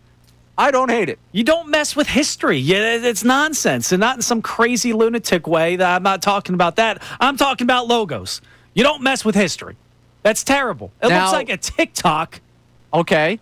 TikToker could do it. I would love to hear from a tattoo artist in either Delco or Northeast Philly.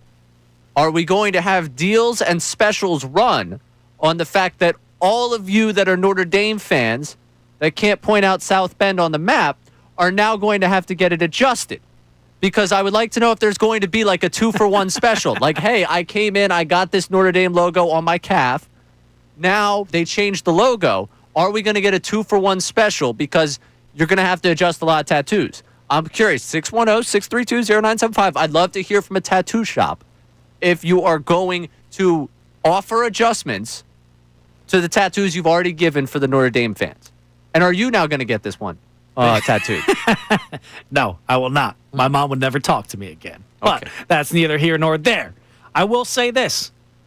Apparently, they're doing it for all other sports, too. So we'll see if they kind of make it cooler than this. But half my wardrobe is now ancient artifacts. You have retro stuff, man. You know how much that's going to be worth someday?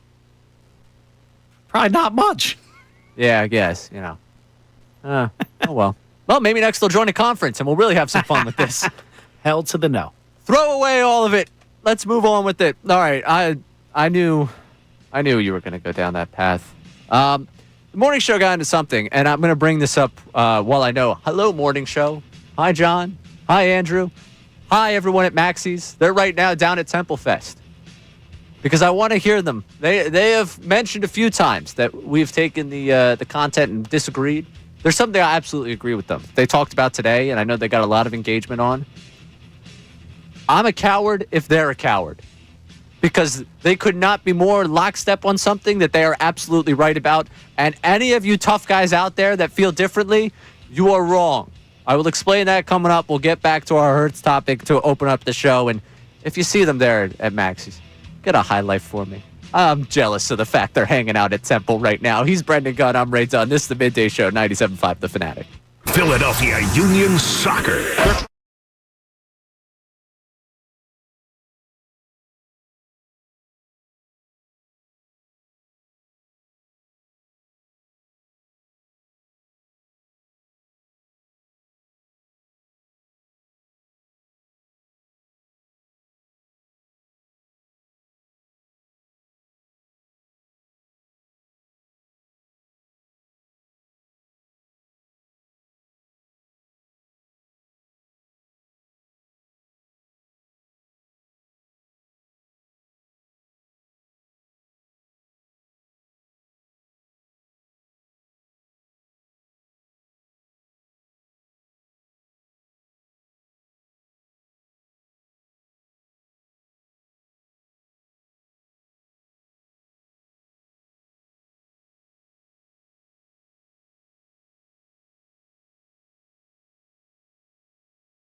1 o'clock hour here of the Midday Show. He's Brendan Gunn. I'm Ray Dunn, hanging out with you. Appreciate Andrew DeCecco hanging out with us up until Gunn at 1. I felt bad for B Gunn. We had that audience for such a long time, and he just disappeared. He just didn't want to be here. He's just gone. I know. So I wanted to get into something the morning show was talking about in a second here. But did you see the news from the baseball world earlier? And it doesn't quite relate to the Phillies unless you want it to relate to the Phillies.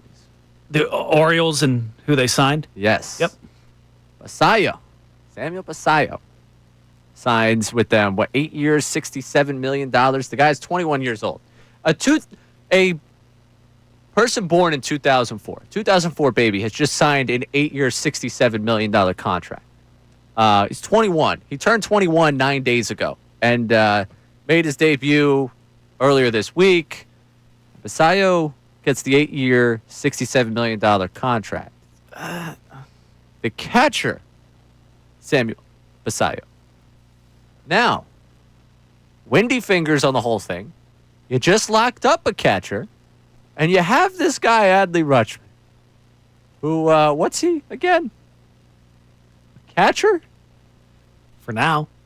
What will the Orioles do with Rutschman? A few years ago, this guy was the franchise. This guy was, we're so excited to have him. He's been an all-star multiple times, including as recently as last year.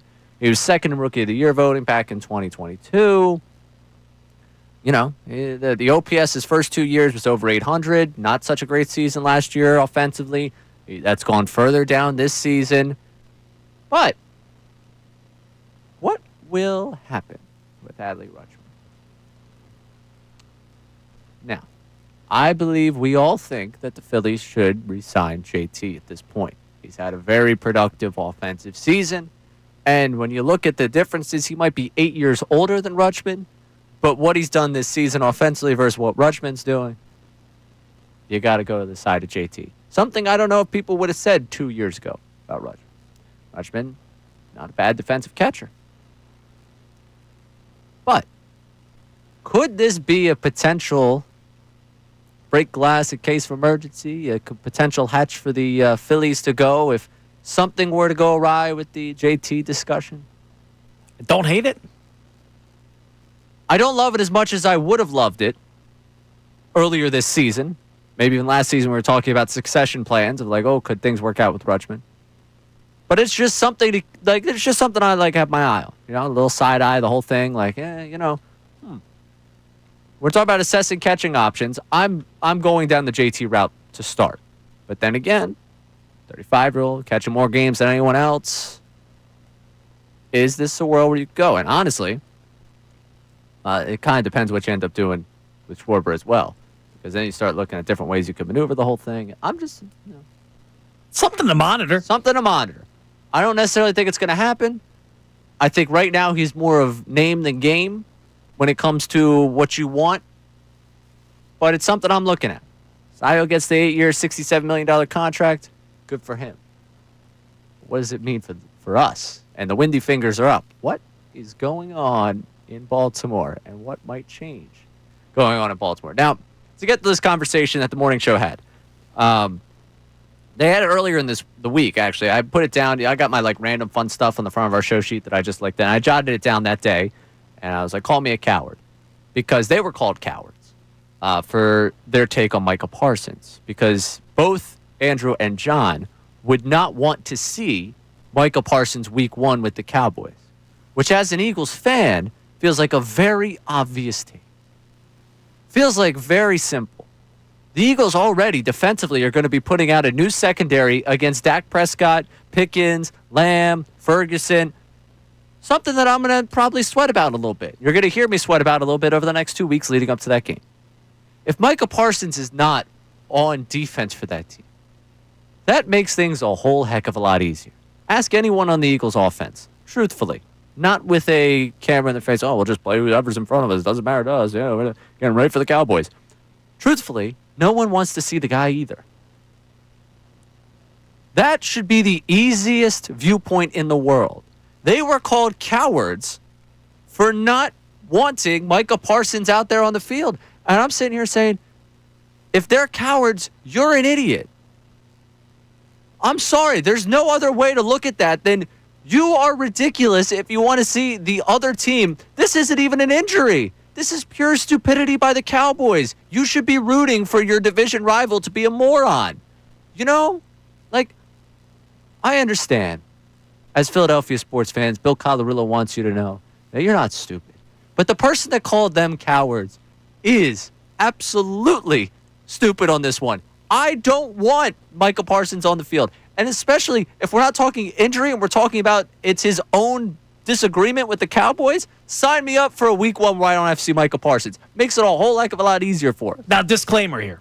I tend to side with you guys on that one. I'd rather not see Micah Parsons if I don't have to. I'd rather not see the tougher opponent if I don't have to. Well, the Eagles are the top dogs in the NFL right now. They're the best team. If somebody's on the other team, Micah Parsons, all-pro caliber. They don't have as many all-pro caliber players as the Eagles do. You got Lane Johnson going against Micah Parsons. How many times has Micah Parsons actually wrecked a game against the Eagles? If you're the best team in the NFL, it's time to stop being the underdog. It's time to have that top dog mentality and go out there and say, I want your best shot, and it's not going to be good enough. I want you to play, and I want you to make you feel even worse. No excuses on this one. We're just going to go out there and bury you. Micah Parsons, whoever else you want to throw at us, it's not good enough. I can see that argument. I'm curious for you, B-Gun. Do you know the quarterback situation of the one NFC championship that Aaron Rodgers, the NFC championship that Aaron Rodgers won on the way to his one Super Bowl? Do you know who was playing for the Bears in that game? Their third string. Do you know who Caleb Haney is? No. When we talk the name. when we talk about Aaron Rodgers' career, do we bring up Caleb Haney? Oh yeah, the accountant. Duh, how'd I forget? Exactly.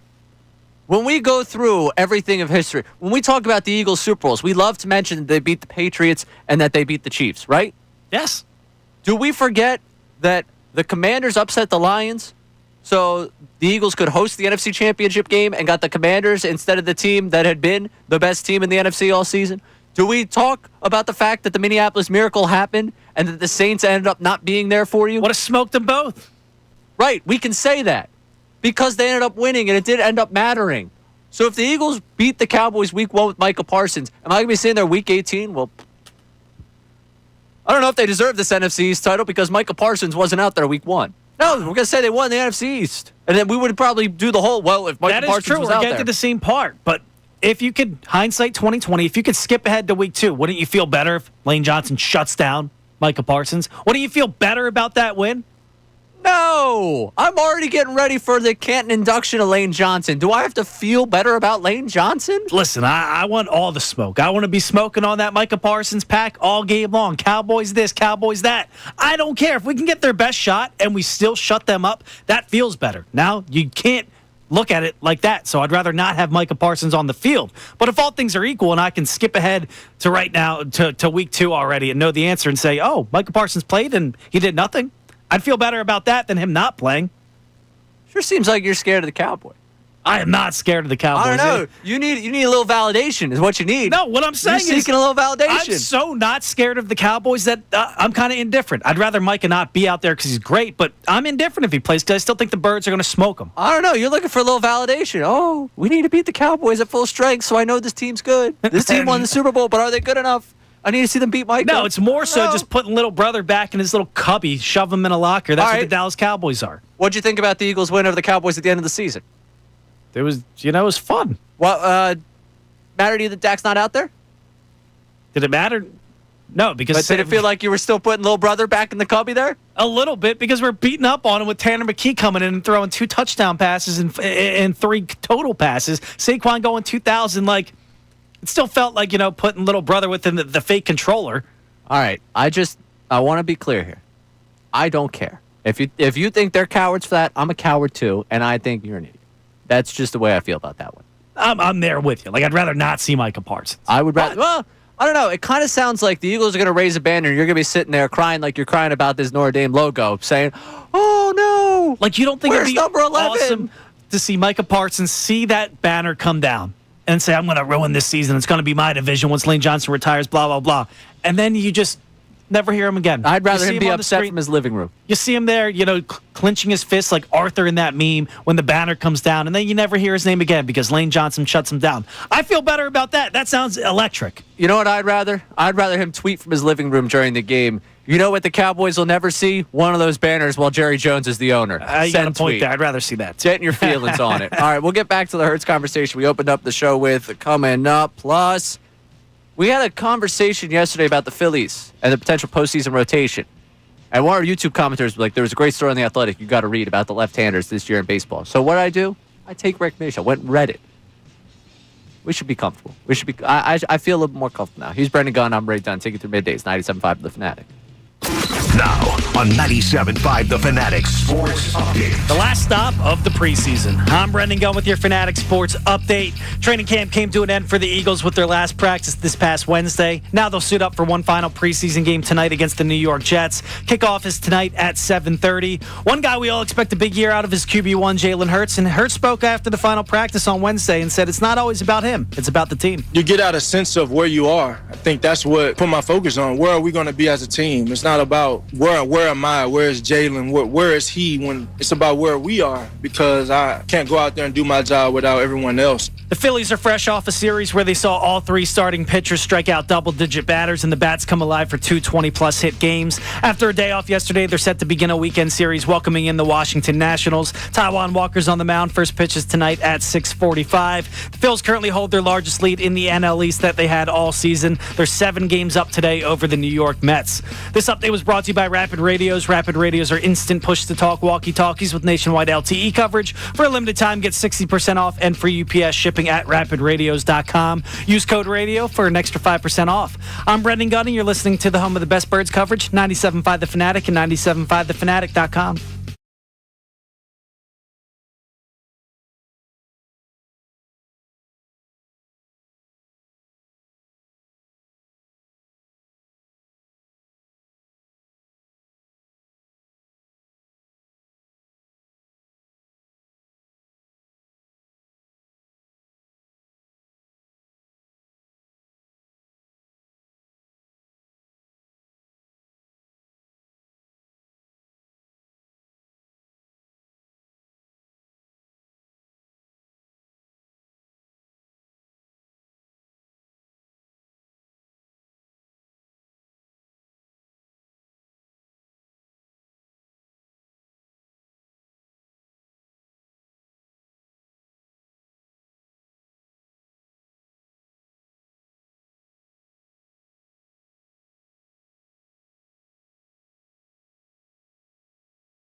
Andrew Salciunas hanging out at Temple Fest 1 to 3. Go see them. Hanging out at Maxie's, which is making me incredibly jealous.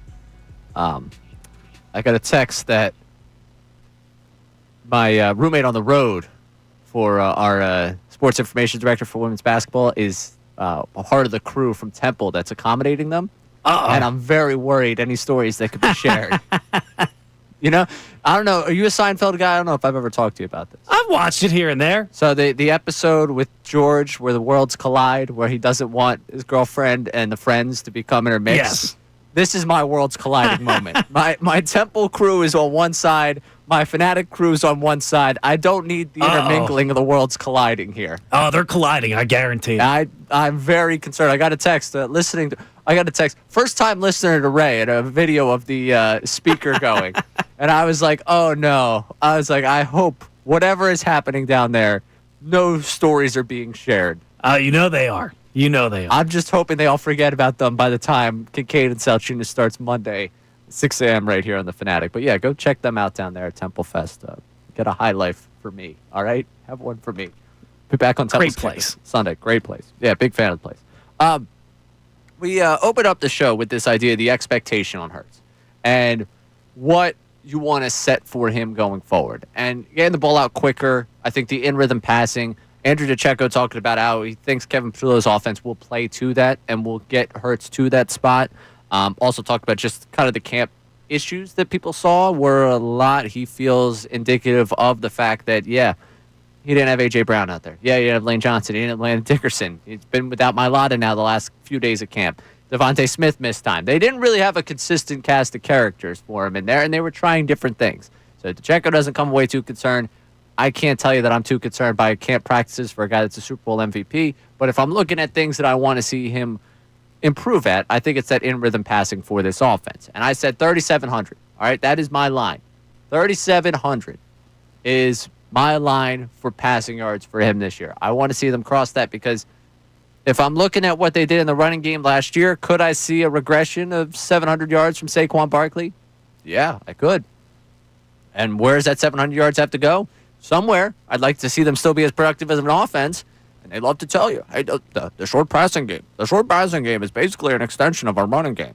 You know, when you don't like a screen that they call it, well, you know, the screen's an extension of our running game. So that, to me, if you believe that, and you're going to make that more part of your offense, then okay, I want to see that come in the form of passing yards for you. So I think that's where I lay out my expectation for this season. On the text line, we've got a number of different, contributions. I know on the YouTube chat, one of the big things that we have gotten from JM was the idea of the sack rate going down. There was a nice debate in the YouTube chat going about that. Some people threw out numbers of 3,600, 3,800, 400. Just win, baby. And then some people talk about taking the running and tempering that down a little bit. So what do we have on the text line? Yeah, just win, baby is a hot one. We got somebody checking in. Quinn is their name. Numbers I care about are only W's, only letters, as a matter of fact. That's the QB stat nowadays. And interceptions. I don't care how many yards, as long as he wins and does not give the ball up. There's one thing in there, and it's not the wins. Because, listen, like I said, if he throws for 5,000 yards and they go 8 and 9, I could guarantee you we're not going to be, got to give it up for the passing game this season. 5,000 yards. Woo! No, we're going to be sitting here like, what went wrong? The one thing there is the interceptions.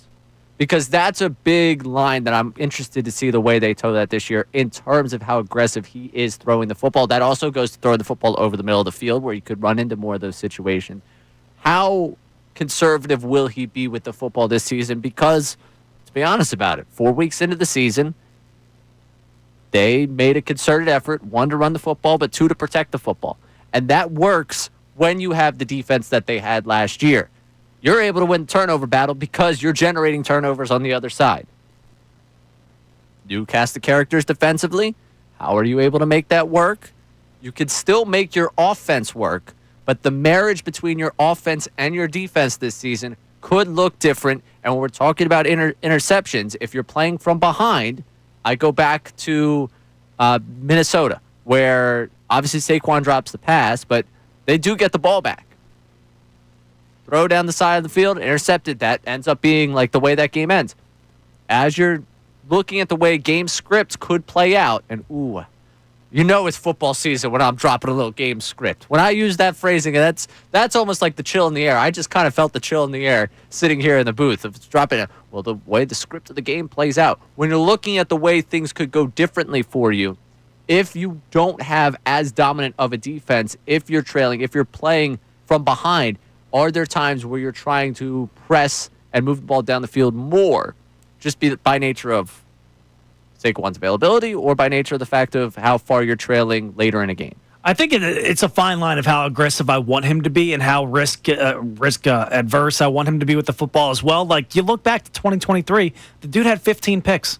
Now, that was bad. That can't happen. Like, 2022 was 5, I believe. This past year was 6. Like, it seems to be if you can stay in that threshold, good things happen. Now, at the same time, I don't want to see him holding on to the ball a little bit too long like he did last season either. Like, there's throws that can be made. There's a fine line between being too risky and getting the ball out on time. Like, A.J. Brown was open a lot last year, especially in that Panthers game that comes to mind when he made the comment afterwards. Like, and Hurts saw him. Like, you watch the tape, he sees him. He just didn't want to let go of that football. I hope that's what they're talking about when they're saying he's taking more risks this year because, yeah, it's over the middle, but he sees him. He can get it there. I don't need him throwing into double coverage trying to thread the needle. That's not what I need. Right. All right. Real quick.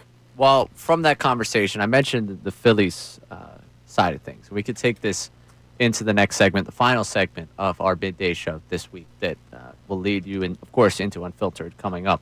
And today, Bill was late. He got here at, I think, 11:15. You're not stupid. 11:15. So he was about 15 minutes later than when he wants to be in here. So I was a little worried about him. He didn't pop in until later. But we talked yesterday about could your postseason rotation be 3 lefties? And would you be okay with that? Would you feel comfortable with that? Christopher Sanchez, Ranger Suarez, and Jesus Luzardo. Read this story in The Athletic about just how dominant left-handers have been this season. Numbers-wise, okay, there's a little bit of comfort in the fact that if Nola's not going to be who Nola should be, who Nola's paid to be, and Suarez and Luzardo outperform Walker to the point of you feel more comfortable with the two of them, maybe it's not the worst thing to go 3 straight lefties. I just would like them to be stacked a specific way if that were the path they were to go down. We'll get to that. Plus, we got another Phil's bold take. I've been checking the old Bird app because they did post mine. I'm waiting to get absolutely crushed because I will say the phrasing that was used on the old Bird app does not play well to me at all. Oh, I said I'm not positive. Just wanted to go down that line of thinking. Trey Turner for MVP, baby. Not what I said. He's Brendan Gunn. I'm Ray Dunn. Here on Middays 97.5 The Fanatic. Eagles.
final segment for us. You can't tell by the energy. My weekend's about to start. And then it's going to be right back here in a few hours. I got the post-game show tonight for the Eagles and the Jets. Preseason game number 3. Friday night. I'm thinking that we just might break down some preseason football. I'm excited for it tonight with Kevin Cooney. I believe we'll come your way around 10:30. Well, I think we're supposed to get on the airwaves. Whenever that game ends, as soon as it ends, we'll be here. Hi, I'm Ray Dunn. I'll be here for that tonight. Looking forward to getting down to Chester tomorrow night. A little Union soccer. Spend some time at the booth hanging out with them. A couple of soccer games on Sunday down at Temple. And I'll be right back here for you middays on Monday. So we got a fun weekend coming up for me. I'm excited for it. We're just getting so much closer to real football. I am so excited. When the clock hits 0 tonight in the Eagles-Jets game, I might dance in the studio. Like, I am just so fired up for real football conversation, for just like, hey, this is the season. All right? You survive the June, July, August of football conversation, so you get to the September football conversation. And I cannot wait for that. So I am very, very excited for this to just end tonight, the preseason. And the 53-man roster cut down day is the 26th. I see the Giants already making moves. Tommy Cutlets, probably going to be Tommy Cut coming up. Because, you think about it, they got Russ, they got Jameis, they got Dart. Yeah, do they keep Jameis? Do other teams try to call for him? Dart looked pretty good. Jameis back to New Orleans? Eat a W down there? I don't know. All right. Let's go back to the text line here because we got a number of things on the table for you.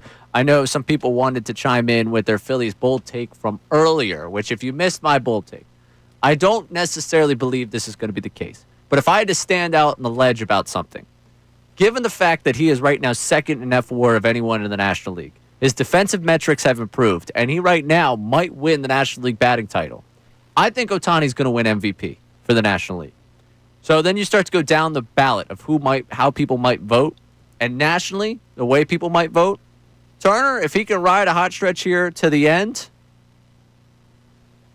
I think his MVP ballot could look much closer to what Kyle Schwarber's is by the end of this season than people are ready to admit. Listen, Shohei Ohtani has a 4+ ERA. Trey Turner has a 0.0 is all I'm saying. Kyle Schwarber also does while we're talking about it. Listen, Schwarber's also played the field. Can Ohtani speak to that? No. So I'm just saying. Listen, I don't think he's going to win it. I know you said someone on the text line's got a ticket on it. Someone's got the... Yeah, Rob in Newtown checking in saying, let's keep pushing the Trey Turner for MVP conversation. Not at all because I have a 200-1 Turner MVP ticket. Yeah, listen, I would love for you to win on that ticket. You're not going to. He's not going to win MVP. That was not the point of the conversation. I just think the way MVP voters look at things, and you look nationally and like, wow, that's a productive season worldwide. That's a productive season. And Neil in the YouTube chat begging for a credit on the F4 thing. I also checked these leaderboards, Neil. I also knew this. If you want credit, sure. Neil in the YouTube chat, I read your YouTube chat. I got you. I'm glad you're fighting the good fight on Trey Turner. This is things that I'm reading. I thought about it. Maybe they get it. But yeah, I'm just something that's sticking out to me. But do we have another bold take here for us? Yeah, no name on this one, but we got somebody checking in saying super late to this conversation, but I have a hot take on the Phillies. The Brewers are going to regress to the mean over the last 5 weeks, and the Phils are going to stay hot and eventually take over the top seed in the National League. All right, so let's go down because we talked about this a bit yesterday, and I know that people sit there and say that, oh yeah, look, like they're starting to leak oil a little bit. They lost to the Cubs. When you look at the standings here for the Phillies, they right now across the league are 5.5 behind the Brewers with 35 games to play. So it's not impossible. You also could look down at the schedule that's coming up for the Brewers, and it's comparable to what the Phillies have. Really what the Phillies would have to do is go to Milwaukee and sweep them. That means from here on out, outside of that sweep in Milwaukee, you have to play 3 games better than them on top of that. Doable? Tough. Possible? Sure, if you want to go down that path of what they would do. But the rest of the way, because the Brew Crew right now, At 128 games into this season, they have 34 to go. If they go 17-17, you want to talk regress to the mean, regress to just totally average here. 17-17 to make up that 5.5. The Phillies in their last 35 are going to have to go 23-12. Again, doable, but that's just if the Brewers play at 500 the rest of the way. Pull up the current standings and then pull up the bracket that we got into yesterday. Because I don't really know if the top seed is where you want to be if you're going to see the Dodgers. Well, yeah, then you're talking about you're playing the second team second team right now, like the first wild card spot is the Cubs, and then the second team in the West, likely. So you're probably going Cubs, Padres, winner of that. And then is seeing the 1 seed. I would love the Brewers and Dodgers. I would like the 1 seed because I would love the Brewers and Dodgers to figure it out amongst themselves. And we only see one of them. Yeah, you only get to, ideally, assuming you get past the Cubs or the Padres. But think about the starting pitching of the Cubs and the Padres, and you're like, all right, you could just get out to a lead early against those teams. Padres would scare me with the bullpen. The Cubs without the starting, I think you can. So I was saying this with the Wheeler team, so maybe I have to walk back some of this. But I do think you could take care of the Cubs. I think you could take care of the Padres. Padres would only scare me for the fact that if you got past 5 innings and you didn't have a lead, then it's concerning. But I guess against anyone, your realistic chances of winning. You could have said that against our bullpen last year. Fair. But I would prefer, obviously I prefer the 1 and then let the Brewers and Dodgers figure it out. 5.5 though, you'd have basically I think we'll have a really good grasp of whether or not that's in content. And it's funny, we'll probably have a really good idea of whether or not that's in play as the Eagles kick off against the Cowboys, because that Brewers game that closes out that series is an afternoon game, 4:00 at Milwaukee, September 4th. That's the final of the 3-game set against the Brewers. And then once that game goes final, it's like hours until Eagles-Cowboys. That Friday morning, I can guarantee you, we will not be locked into the top seed of the National League. We will be locked into whatever the Eagles did to the Cowboys. That's electric. So the Phils got a day game that day, September 4th. Oh, man. And Chickies and Pete's for our buddies coming up next. If you want to watch it down in South Philly with Unfiltered at Chickies and Pete's, you can. Brought to you by Bet Parks. Way to throw that in. That's a Radio Pro right there. Be good. All right, what else we got there? We also got somebody checking in saying, as a Notre Dame hater, Gunner is right. Gunner is right. I feel like a broken record. I can keep reading this. Gunner is right. Changing iconic logos is a violation of the utmost disrespect. Can you imagine changing the Flyers logo, the Cowboys logo? Why do you throw the Cowboys logo in here? The Phils logo, Red Sox logo, even the Yankees logo. Unbelievable. Preach to the Irish Catholic choir. I'll just say this because I was recently at Fenway Park. Actually, if you walk around the concourse, they have a thing called Red Sox logos through the years. Where they show you how they've changed the logo through the years. And they all have character and class. Whatever this new leprechaun is, it's nonsense. And if you look at the Phillies actually have also a logo through the years. Do. Logos? Phil and Phyllis? Yeah. Logos can change. Sorry.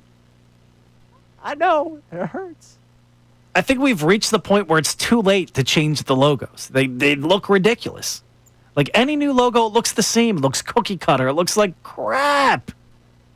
Have you seen a new logo that you like lately? Miami Dolphins, their new logo. Trash. New logos that I like. Cleveland Cavaliers, like 2D nonsense. Trash. The Magic, their new logo. Garbage. I really like Notre Dame's new logo, actually. Get the hell out of here. Get the hell out. I'm turning off your microphone, dude. That's good, man. You take the last 5 minutes of the show. I'm hungry. I'm out of here. You got to fill programming somehow. Do you actually like that? You like the Notre Dame logo? It didn't offend me. I didn't leave here upset and hurt. But again, I don't really care for Notre Dame, so it really doesn't bother me too much. Like you don't miss the owl logo? The owl. The classic owl. That's actually interesting. When they did the whole logo redesign. I remember I called it a shield on the air, and I got hey, it's a logo, not a shield. It looked like one. I actually liked it. But that's that era of logos. I think you go back to as like the retro thing. Yeah. I will say the one thing about the Notre Dame thing, it's not far enough off of the old logo for it to be worth it to me.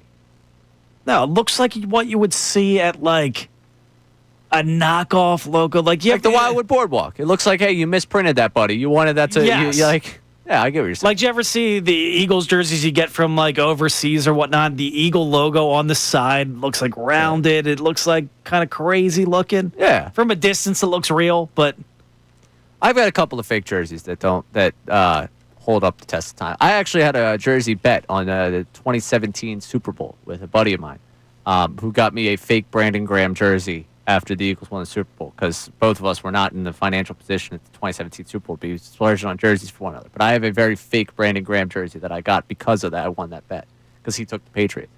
Odd. Steelers fan that was rooting for the Patriots. I think he was just rooting against me. that is weird. Yeah. Nice guy, though. That's what he gets. I mean, I don't think the Steelers have won a playoff game since that year. No, so they haven't. No. You switch up your. Was it the year before? Yeah, it's 2016. Yeah, I forget what the. Crap, I used to have a really good barometer of the last time that they won a playoff. Colts? I don't know, man. It's been so long. It's been 9 years. Oh, Aaron Rodgers is going to change that. Antonio Brown's lived 5 lives since then. Yeah, seriously, you're not kidding. Well, Begun, this has been fun. I appreciate it. I appreciate the work you put in over the last 2 weeks on this Middays program. It makes me think of when I got hired here. Chuck D'Amico had said to me, we just talked to someone with a last name Gunn. He's like, if your name was Ray Gunn, it'd make for such a better radio name. And I was like, I really can't control that. My last name's Dunn. But he said a Dunn and Gunn show would rhyme, make really good. So a lot of fun. This has been a lot of fun to roll through. So I've been excited to have you here and helping out with the Middays program. I appreciate it, dude. So it's been a good time. Looking forward to getting a chance to continue to hear you. I got post-game tonight with another Notre Dame guy in Kevin Cooney. So I'm sure during the game he'll complain to me about what I said about Notre Dame today. See you soon, Kevin. We'll look forward to that tonight. Over the weekend, plenty going. I want to remind everyone that you can check out Andrew DeCecco and Tim McManus down at Caesar Sportsbook in Atlantic City. Should be a tremendous time tomorrow, 12 to 3. Other than that, man, I just can't wait for when we get to Monday. We're done with preseason football. I'm just so excited for it to be. We'll do the breakdown. Was it Tuesday? We got cut down day. I can't wait for that breakdown. The 53-man roster. It's available to you, and maybe it gets a little spicy. A couple trades, maybe a couple moves happening. Who knows? He's Brendan Gunn. I'm Ray Dunn. Talk to you again real soon, right here on 97.5 The Fanatic.